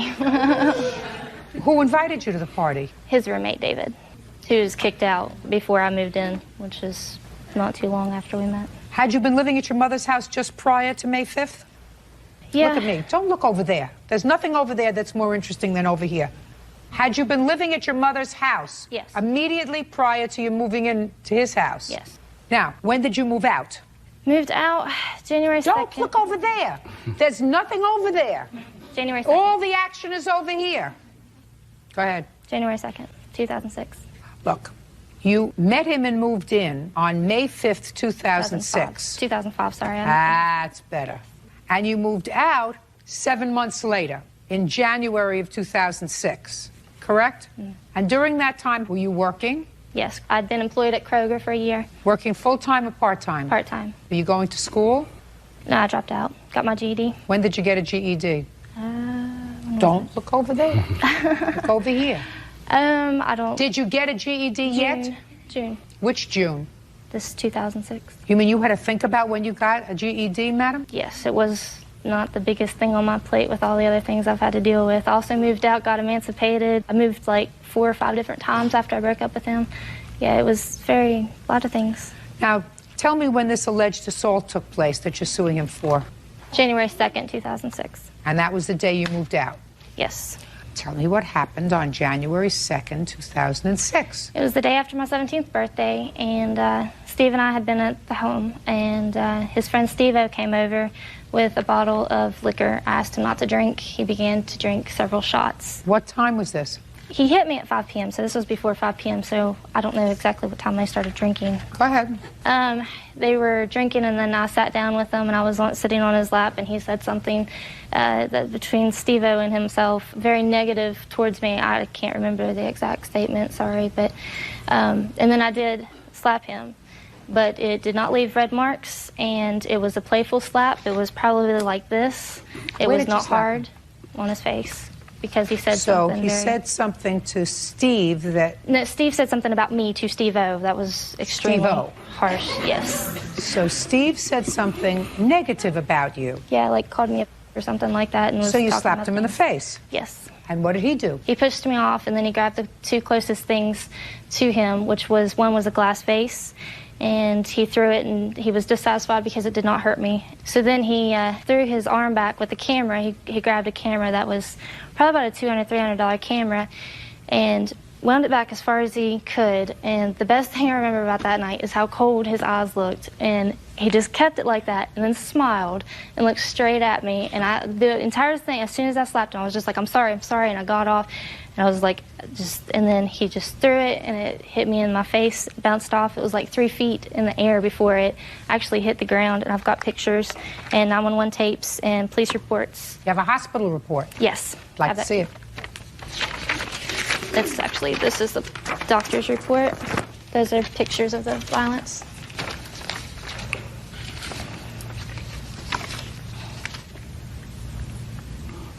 The highlighted part shows. Okay, let's hear about the assault, Mr. Dillon. Like she said, on January 2nd, I was sick, just got off work, was laying down, going to bed. Her friend Steve-O, she mentioned, sorry, Your Honor. Our friend Steve-O, she mentioned, had showed up with a bottle of alcohol, like she said. I had the flu, and I figured it might make me feel better. Like chicken soup, right? Yeah, chicken soup for the soul. And we took about 2 shots, and I'm sorry, Your Honor. Just trying to recall this. Took about 2 shots, and out of nowhere, she just waylays me across the face as hard as she can. And steps back, like she said, saying, I'm sorry. But, I mean, I'm sick, not feeling good, and I just had to retaliate. She hit her back? I threw the camera. I did throw the camera. But she has hit me. I have witnesses so many times. She played football. This is a tough little girl right here. She's pretty tough. And she'd hit me so many times, and I just didn't want to put up with it anymore. Okay.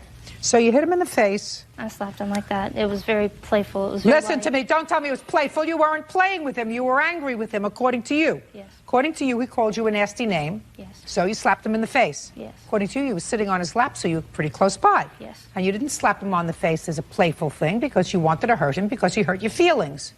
I'm going to read you what the doctor said about this assault on your face. It says, hit on right cheek by boyfriend. Patient wants x-rays. Cheek shows no evidence of infection or injury. A minor soft tissue injury, whatever. Nothing. Judge Judy continues in a moment. I can't hear a word you're saying, madam, and that usually happens when you don't want me to fully understand. I got news for you. I'm going to fully understand everything that you're saying to me. And later today, my mother was never there for us. She was extremely drunk. I witnessed my mother cheat on my father while he was having heart surgery done. My God, this sounds like something that belongs on a soap opera. real cases, real people. Judge Judy. Caitlin Sabah says ex-boyfriend Steve Dillon physically assaulted her with a camera. She also claims Steve stole her car. All right. I don't see much, madam, and neither did the doctor. Okay. Now, so you slapped him, he hit you, neither one of you was hurt. That comes in the category of too bad. Now let's hear about the car. My face was swollen for a month. What? My face was swollen for a month. Shouldn't have hit him. You can't hit somebody. And especially you don't hit somebody if, according to you, they've been drinking. So he has, aside from being bigger than you are, or perhaps stronger than you are, and according to you, has these violent sort of tendencies, he was out of control because he was drinking. You should have thought twice about slapping him across the face. Next, car. When did you purchase this car? What happened was I was looking for a car, and I was going to pay, and we were looking for the trading times through it. I can't hear a word you're saying, madam. One word is going into another, and that usually happens when whatever you're saying you don't want me to fully understand. I got news for you. I'm going to fully understand everything that you're saying to me. I hope so. So the last thing that I heard you say was, I was looking for a car. Yes, and he surprises me. He gives me a car, and he says it's mine. And I tell him that if we break up, this is going to be a huge dispute, so just let me pay everything for the car. And then I give him cash, and I tell him to go put the car in my name. And he says, well, I had to put it in my name because so the insurance would be cheaper on you since I'm over 25 and I'm a white male. How much money did you give him? I gave him, because it was No. How much money did you give him? Gave the car, it was $150, and then he wanted the wheels. Just a second. You gave him $150. Yeah. And what year car was this? 1989 Honda Accord LXI. And how much was the car? He bought it for $150. You bought a car that runs for $150? The transmission was bad, Your Honor. It needed a transmission replaced in it. I paid for the transmission. Steve put it in. Is that right? That's correct. How much did she pay for the transmission? $200. That's $350. Mm-hmm. And there were wheels. Paid for wheels on the car, and then did she pay for the wheels on the... Shh. Did she pay for the wheels? I'm speaking. I'm sorry. Did she pay for the wheels on the car? Yes, she did, Your Honor. How much was that? I think they were $120. So why do you say the car is yours, sir? Because we had purchased a dresser through a furniture store, and I told her since I'm over 18 and I was going to finance it for her that we'd use the car as collateral till she paid for the dresser. And she ended Put the papers down. She ended up not paying for the dresser. So I went to get my car back. Where's the dresser? At her house, in her custody, I'm not sure. Just a second. You bought a dresser. Who purchased it? I purchased it on my account for Caitlin. I paid $30 down on it. I want it donated to Habitat for Humanity. Just a second. Well, you shouldn't have donated it, madam. I didn't. I still have it in Your my Honor. possession. Oh, you still have it? Yeah, it's... Great. You're going to give it back to him. That's... okay. Fine. She never paid that. I'm not speaking to you. Great. You're going to donate it back to Mr. Dillon, and he's going to give you your car. Okay. Do you understand that's what's going to happen? Because Yes, I'm going Your to Honor. prepare that order. Okay. And the order is going to read that 2 days from now, get a big truck and go pick up your dresser. Okay. And the sheriff is going to come and pick up the car. Because it's her car, right? Because you said the reason you didn't give her back a car is because you didn't pay for her dresser. She had... I'm speaking. Sorry. Is that what you just told me? Yes. That wasn't a lie, was it? That was the truth. I'm not lying, Your Honor. Good. That's the truth. You're going to get your dresser back. But I didn't want the dresser. That's too bad. Okay. You're getting it back. Is that clear, sir? That's clear. She, however, is coming to get her car. That was your arrangement. Do you understand? The arrangement was to pay for the dresser for the car. No, listen to me, sir. That's not happening. Okay. What's happening is you're going to get the dresser and she's going to get her car. Do you understand? He vandalized the vehicle. That's too bad. Anything else I have to entertain? Perfect. Very good. You deserve each other. Goodbye. Parties are excused. You may step out. Different opinions on life. Totally different opinions on life. Totally opposite personalities. We should have never even gotten together, and I'm so glad I'm away from him now. She's not all there. Andrew Scruggs is suing his ex-wife, Lori Watziger, for the cost of tools she wrongfully sold. Court come to order. All rise. Have a seat, please. Hello, Judge. Case 2189, Scruggs versus Watziger. Thank you. Mr. Scruggs, you have brothers and sisters? No, ma'am. Were your father and your mother? Who predeceased whom? My mother died when I was 17 years old, and my father died in 2019 after a long time illness, and he had his tools at my property. You and the defendant were married for 10 years. Correct. You separated in what year? 2016.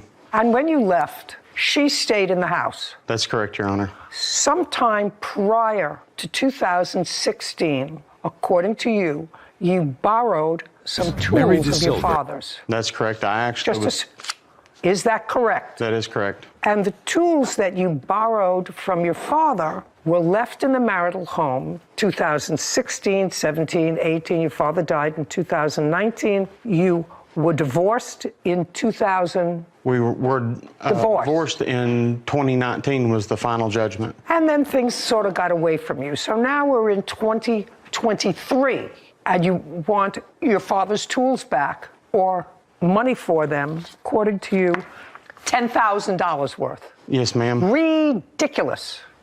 Let's start out with ridiculous. Where were you in 2019? 2019 is when my father died, and shortly after he died, I was taking care of his affairs, and we still had an ongoing court case that consisted of our minor children at the time, and I was under advisement of my attorney. Don't tell me what your attorney advised you. It's hearsay. You did nothing with regard to the tools. In what year did you borrow the tools from your father? It was 2013.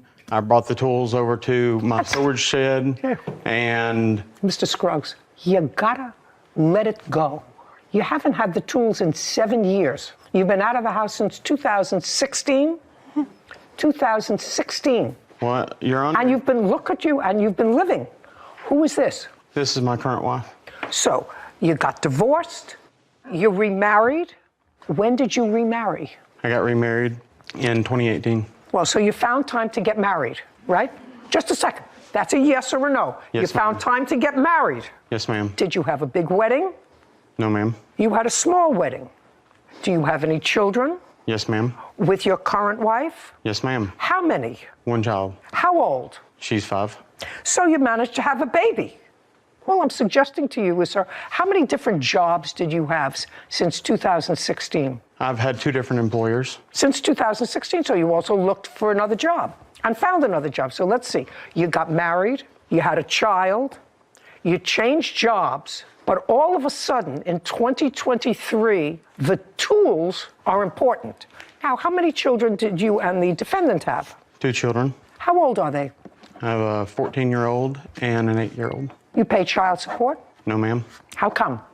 Because one of the children lives with me full-time. For how long? She's lived with me full-time for approximately 3 years. But when you and the defendant separated, she was living with her mother? Only for a short amount of time. How long? Probably about a year. Yes, and I paid support during that time. And the other child? Is 45-55 split. So that's why you don't pay child support? Correct. And do you work? Yes, ma'am. Okay, good. And at some point, so what do you want to say and why? Just that the reason we were not able to do anything about the tools was that she had an order of protection. The tools are stupid. Was that she had an order of protection against him. The tools are stupid. Orders of protection don't disqualify you from coming to small claims court. They said that it wasn't able to. Oh, no, what's a they? Oz? You were allowed to come for small claims court, file a petition and say, these tools belong to me. He didn't do it during the divorce. He didn't do it before your wedding. He didn't do it after your wedding. He didn't do it before your daughter was born. He didn't do it till after your daughter was born. She's now 5 years old. It's 10 years after the tools were moved from your father's house into the marital home. That would be a fair statement. 10 years. You said 2013. We're now in 2023. Correct. And, Your Honor, I do have here where my dad filed a police report where he was trying to recover the tools. Well, unfortunately... And the defendant here obviously lied to this officer here and told them that I didn't retrieve... So what? I want you to forget $10,000, sir. It's not happening for you. Put a period. The only thing that I'm going to consider is she did, in fact, sell the tools. That she acknowledges. Now, she can't sell something that doesn't belong to her.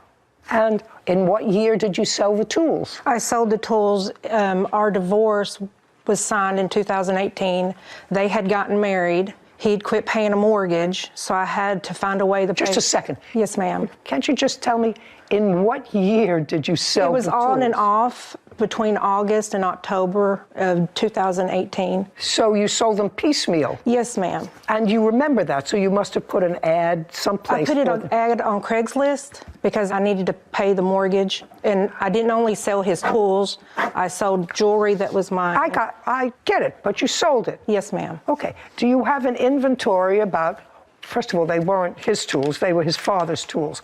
But I've asked him whether or not he was an only child. He is an only child, so he would stand to inherit these tools unless there was another child that he doesn't know about because his mother predeceased his father. So, Your Honor, I do have an inventory from that my father don't did. care.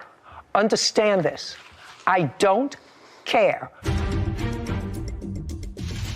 How do you know it was $1,000 if you sold them over a 3 or 4 month period? And if the answer to that is I don't know, or I pulled out the number from my behind, then that's an answer. But not that I sold the tools to put food on the table for my children. That's not an answer. And later today. I do have a witness that I brought with me, my daughter, who actually did see. You sure you want to do that? Are you sure you want to do that? Be very careful, Miss Vieira. Are you sure you want to put her... Andrew Scruggs claims his ex-wife, Lori Watzinger, wrongfully sold his father's tools and kept the money. You let it lapse too long. Your father died 4 years ago. You and the defendant are separated for 6 years. The tools were there for 10 years. Courts don't care. We use a whole bunch of things, statute of limitations, we use latches, we use all kinds of terms when people don't act quickly to assert their rights to something. Because we don't want to be bothered with what happened 10 years ago and 12 years ago with this kind of nonsense.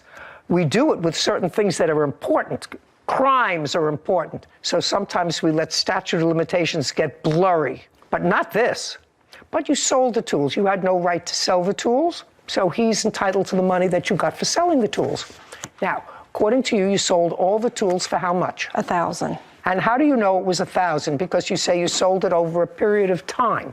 Because I have the paperwork where I had submitted so many payments to the mortgage because I sold them just to pay the mortgage and to feed the kids. Listen, I'm going to get out my violin, madam. I asked you a specific question. Yes, ma'am. My specific question is, how do you know it was $1,000 if you sold them over a 3 or 4 month period?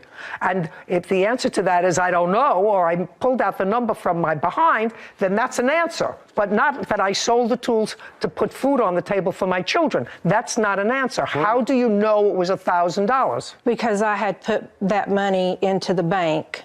I paid the mortgage with it. Your Honor, you're exactly right. The defendant here is a liar and a manipulator. Just a second. And she will tell you whatever she thinks that you want to hear. Well, that's true, sir. And I don't believe she sold the tools for $1,000, but I don't know that. Because and you wait, just a for second. Just a second. I What? guarantee you. Oh, I guarantee she made $13,000, $14,000. No, that's possible, sir. Prove it. Proof. Just a second. It's your burden of proof. You have to prove to me that she sold them for $13,000. And even then, you're late in bringing this suit. But you can't prove that. Well, because she is a manipulator is why this ex parte order and listen all this, to me. I don't care. You're not following me. Courts, not me personally, courts. I am the court. We don't care because what you did was wait too long to assert a claim. You waited too long. According to you, you had COVID and the pandemic came in between and, you know, having another child and getting married to somebody else. All those were reasons you had personal issues why you didn't assert your rights in a timely fashion. So we're not going back to try to recreate something that you can't recreate. And neither can she, actually, because you don't have to keep track of something that happened 3-4 years ago. Well, even the agreed, you have to understand. Well, even our agreed judgment that she signed, I've texted her not 3 months ago trying to retrieve items. Just a second. You have a judgment of divorce that says in the judgment of divorce she is to return the tools to you. No. Okay. The tools are nothing in that judgment. There's nothing. Okay. You sold them for $1,000? Yes, ma'am. You can't sell somebody else's property. And that's all that he can prove is what you say you sold them for. And I'm not sure that that's what you sold them for. But he waited too long. And the only thing that I can establish at this point is that you sold somebody else's tools for $1,000. That's it. Judgment for the plaintiff in the amount of $1,000. We're finished. This court is adjourned. The defendant, she obviously is a liar and manipulator, and she got a lot more than even the $10,000, and these were what I considered family heirlooms. No, actually, no. I've got the documents for that. Even after my father died, I looked at her and said, you know, we need to just fix this, and I came to her and said, you know. Because he can't let me go. If it's a matter of money, let me give you the money for the tools, and she still was selling the tools to, we think, her best friend. Because they don't want me happy. I'm sure glad that it's over, and hopefully we can coexist and take care of our son that we have together. I'd like to be friends. I mean, for the children, anything to make the children happy. You know what's more fascinating to me than anything else, and I have to when we leave today, I'm going to go back and look up the doctrine of latches. It was a brief footnote, I think, in one of our case books. Right, because we're talking 60 years ago when I went to law school. And I seem to remember you had both a statute of limitations, which was a formalized statute for certain causes of action, and you had to bring them within a certain period of time.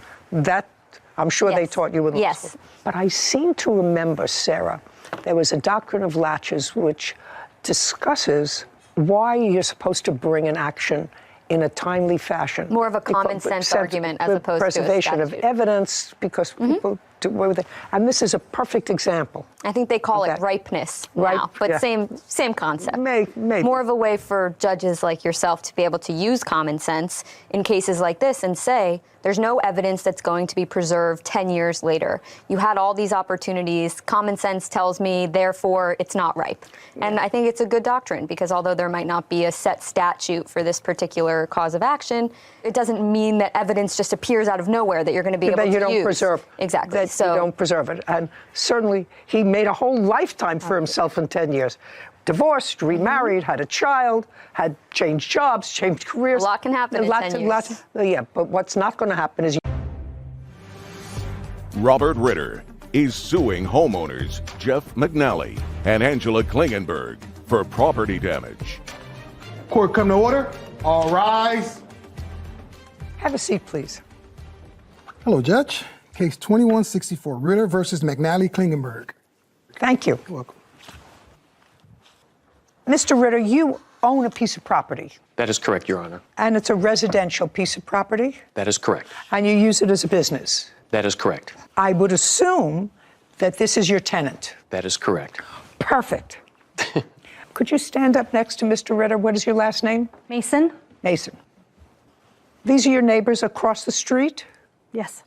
I live side by side. So you're side by side, not across the street? I live across the street. Now, there came a time, Miss Mason, that you heard something that was unusual. Can you describe what you saw? I was startled by the sound of a big thud and my dog freaking out and ran to the window. And so I jumped up, ran to the window where the dog as well was running toward, and looked out the window and seen the truck that had just hit the air conditioning unit. Could you describe the truck? A white truck pickup. Had you seen that car before? Yes, in the driveway next door to me. So in his driveway? Yes. Did you see who was driving the truck? I did. Was it Mr. McNally? It was not. Who was it? The young lady beside him, friend across the street. Klingenberg? Yes. When you looked outside, what did you see the truck do next? As I looked out the window and made eye contact, I seen... With her? Yes, I seen Jeff at the back end of the truck, right by the AC unit, kind of backing her off a little bit, kind of gave her a raised hand. So he was out there as well? Yes, positioned behind the truck. What did you do? Well, I jumped up and then I ran and actually grabbed my phone to take pictures because I did not want to be responsible for what had just happened to the air conditioning unit. As I could tell, it had been moved and hit. Do you have those photographs? I did send those to Bob. He has pictures of those. Kevin? Yes. Want to get them? I immediately texted Bob as well, letting him know. So that day, the 20th of August, you went, took photographs of the truck? Yes, ma'am, and the yard and the air conditioning unit. Okay.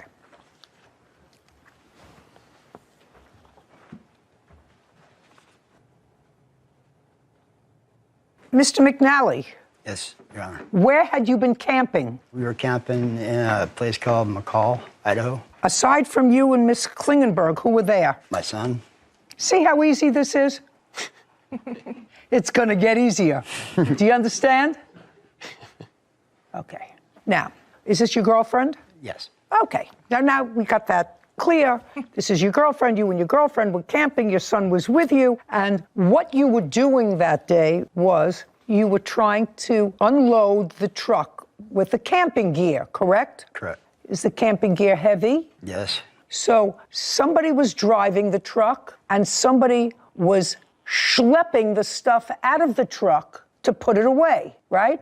Correct. Now, Mr. McNally, you don't want me to believe that either you or stand up, or this guy were just twiddling your thumbs and you backed up the truck so that you left Miss Klingenberg to empty the truck, right? You don't want me to believe that. No. Because that wouldn't be true. And that would be foolish. And that would make you certainly unchivalrous, right? Correct, Your Honor. Okay. So when you were first confronted with this, you said, oh, my girlfriend wasn't driving, right? Right. So let's get it straight now, because that's what you wrote here in your answer. Oh, my girlfriend wasn't driving, my son was driving. That's not true. I don't know why you would choose to say my son was driving, not my girlfriend, unless she doesn't have a driver's license, because otherwise there'd be no difference whether your truck was being driven by you or your son or your girlfriend. Do you understand? No difference. Your truck being driven with you around hit his air conditioning unit. So what difference does it make? You have a driver's license? I do not. There you go. Perfect. I was not driving, Your Honor. Yes, you were. Yes, you were. You were driving, and he says you were. You see, and he says you, just a second. You didn't see his face just now. He says you were. Now, how did I know you didn't have a driver's license? Do you have a driver's license? Yes. Yes. But how did I know you didn't? Where do you think I got that from? I got that from common sense, because Mr. McNally doesn't look like a stupid man. And there would be really no difference if he drove the car, you drove the car, the son drove the car, his car caused damage. But in order to perhaps have insurance cover it, if he had insurance on the truck, do you? My insurance had actually lapsed. What? Okay, so it really didn't make any difference. If you had no insurance, you could have said she was driving. But didn't think that far. Okay, so that's why we're here. We're here because you let an unlicensed driver drive your truck that was uninsured that you took on a camping trip. Is this coming together for me? It's close. So now we got that straight, right? The next thing we have to take care of are the damages. I see that the outer part of this air conditioning unit was definitely hit. Now, the outside is merely a cover. So I need some evidence that this damage that he caused while she was driving, damaged the mechanism of the air conditioner because you replaced the unit and you want him to be responsible for the unit, right? That is correct, Your Honor. I have to see a photograph because I don't have this photograph of the inside of this. I just have the photograph of the cover. I do not have the inside, but I do have from 2 HVAC companies that did go out to service it. One that did the replacement, the other that came out second opinion, as Jeff had asked us to do, which we did. Okay, I'd like to see it. This will be the second, and this is the actual invoice for payment.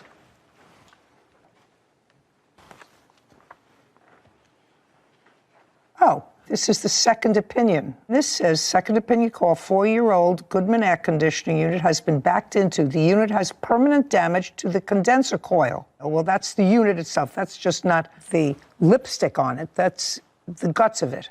This says immediate repair, replace condenser coil and damaged panels, 3961. Correct. Replacing the unit instead may be an option to consider. And to do the whole job, what did he want, $5,000? The other side, $3,450 to replace the identical unit. Okay, and to repair it was less money to replace it. than to repair. Correct. Okay. Do you understand that now? I do. Okay. Thank you, Your So, Honor. based upon your request, he got a second opinion. Second opinion was for more money to repair. He chose the lesser of the two, which is to replace the unit. The ball is in your court, sir. Garrett was actually driving. I don't believe it. You've had some time to reprocess it all. You would have had the boy, that's what you raised them for, strong boys. You wouldn't have said, well, you just sit in the car. Claims homeowners Jeff McNally and Angela Klingenberg owe for property damage after hitting his air conditioner. Your car, uninsured as it was, driven by your girlfriend, damaged his property. Why don't you think that you're responsible for it? We don't believe we hit it. The damage is on your truck, sir. There's a picture of your truck here. You want to see it? Or you don't have to see it. You'd be better off just saying, you know what? I don't have the money. You'd be better off just saying, because we started out wrong, you and I, Mr. McNally. And the wrong started off was claimed his son was driving, even though Regina clearly saw his girlfriend. Okay, so that was a fib here. Actually, Your Honor, if I may, there was just one front seat, a bench seat, and she was sitting in the middle, and Garrett was actually driving. I don't believe it, sir. You've had some time to reprocess it all. That's not true. She was driving because if you were unloading the truck, you would have had the boy. That's what you raised them for, strong boys. You wouldn't have said, well, you just sit in the car while my girlfriend unloads it. You wouldn't have said that. Put your hand down. Take the hair out of your eyes so I can see your eyes. Perfect. Thank you. Judgment for the plaintiff in the amount of $3,800. It's not a good idea, Mr. McNally, to show your son that it's the right thing to do, not to tell the truth. That's a very good lesson that parents should teach their children right from the get-go. And accepting responsibility for what was clearly an accident. I mean, she didn't mean to back into his air conditioner, right? Right. It happened. It was an accident. That's why they don't call it an on purpose. It was an accident. But once you have an accident, you have to accept responsibility. That's what you want to teach him. And if he lifts his hair, he'll be able to see and be able to hear better. We're done. Thank you. This court is adjourned. We were all sitting in the front of the bench seat, so I was in the middle, and I think when she initially came out, she saw me sitting in the truck, but maybe she assumed I was sitting in the driver's seat, but I wasn't. Nope, my vision was great that day. It did make me jump, and my dog was freaking out, so I definitely knew something hit the house. I told him that my son and I were emptying firewood and that he may have hit his AC unit. It's just sad, that they had to do that and that the young man had to be involved when he really didn't do it. That case was a great demonstration of how being well prepared and doing the right thing can make the justice system work for you in the right way. He had all of his evidence laid out exactly how he needed to present it to you, and he had the damage evidence, he had the photographs, and he did the right thing. He didn't try and get a whole new unit for the $5,000. He said, I'll get the 2 estimates if that's what you want me to do. So it just shows how being prepared and having all your ducks in a row can really benefit you when you come into a court system. But my problem was telling the lie after you've sworn to tell the truth in front of his son, because those things remain embedded in your children. You want to be a good parent. The first thing you have to teach your children is to be honest. And if he sees that his father and the father's girlfriend are dishonest, that will become part of his fabric. Yeah. That's a mistake. So I agree. But I think you are correct that it was a good lesson in preparing a case that made it easier to try.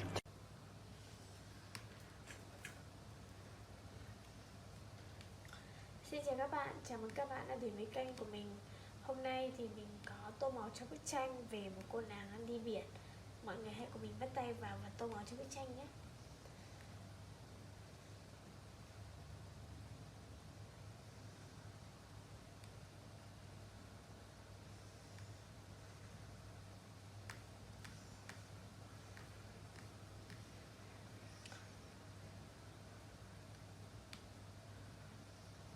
Đầu tiên thì chúng ta sẽ cùng nhau tô màu cho mái tóc nha.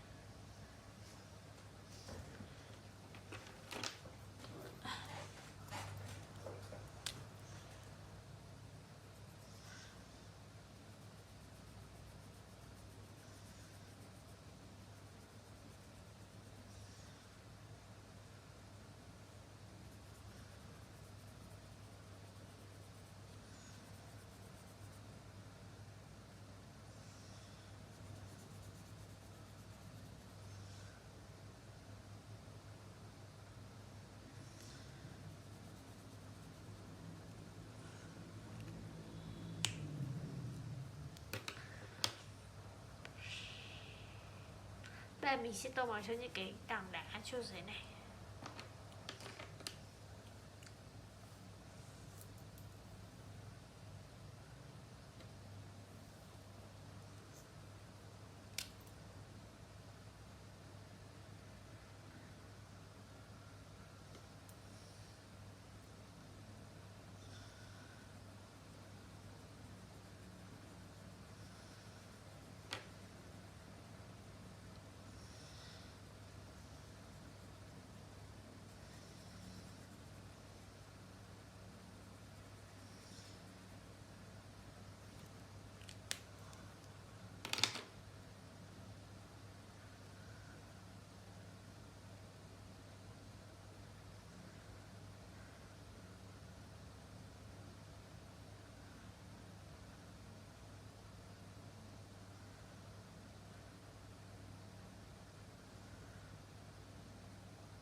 Bây giờ mình sẽ tô màu chiếc mũ nha.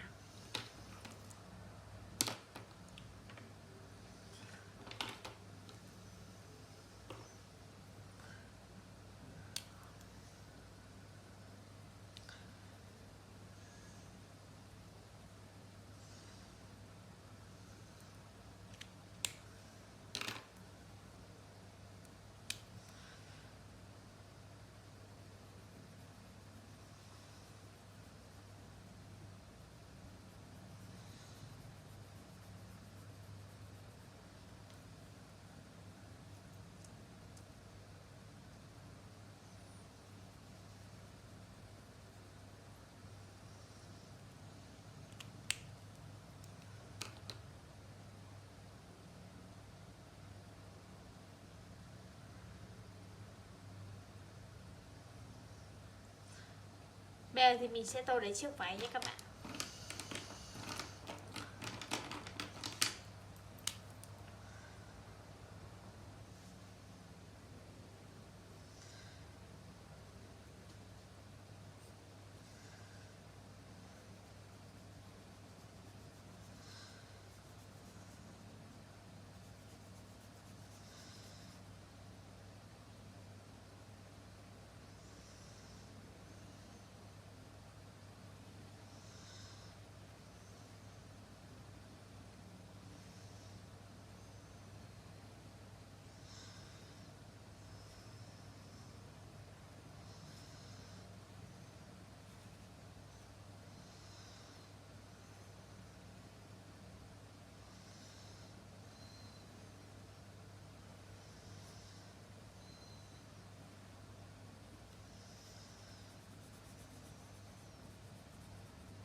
Và như vậy là mình đã tô màu xong cho bức tranh về cô gái ở bên bãi biển rồi.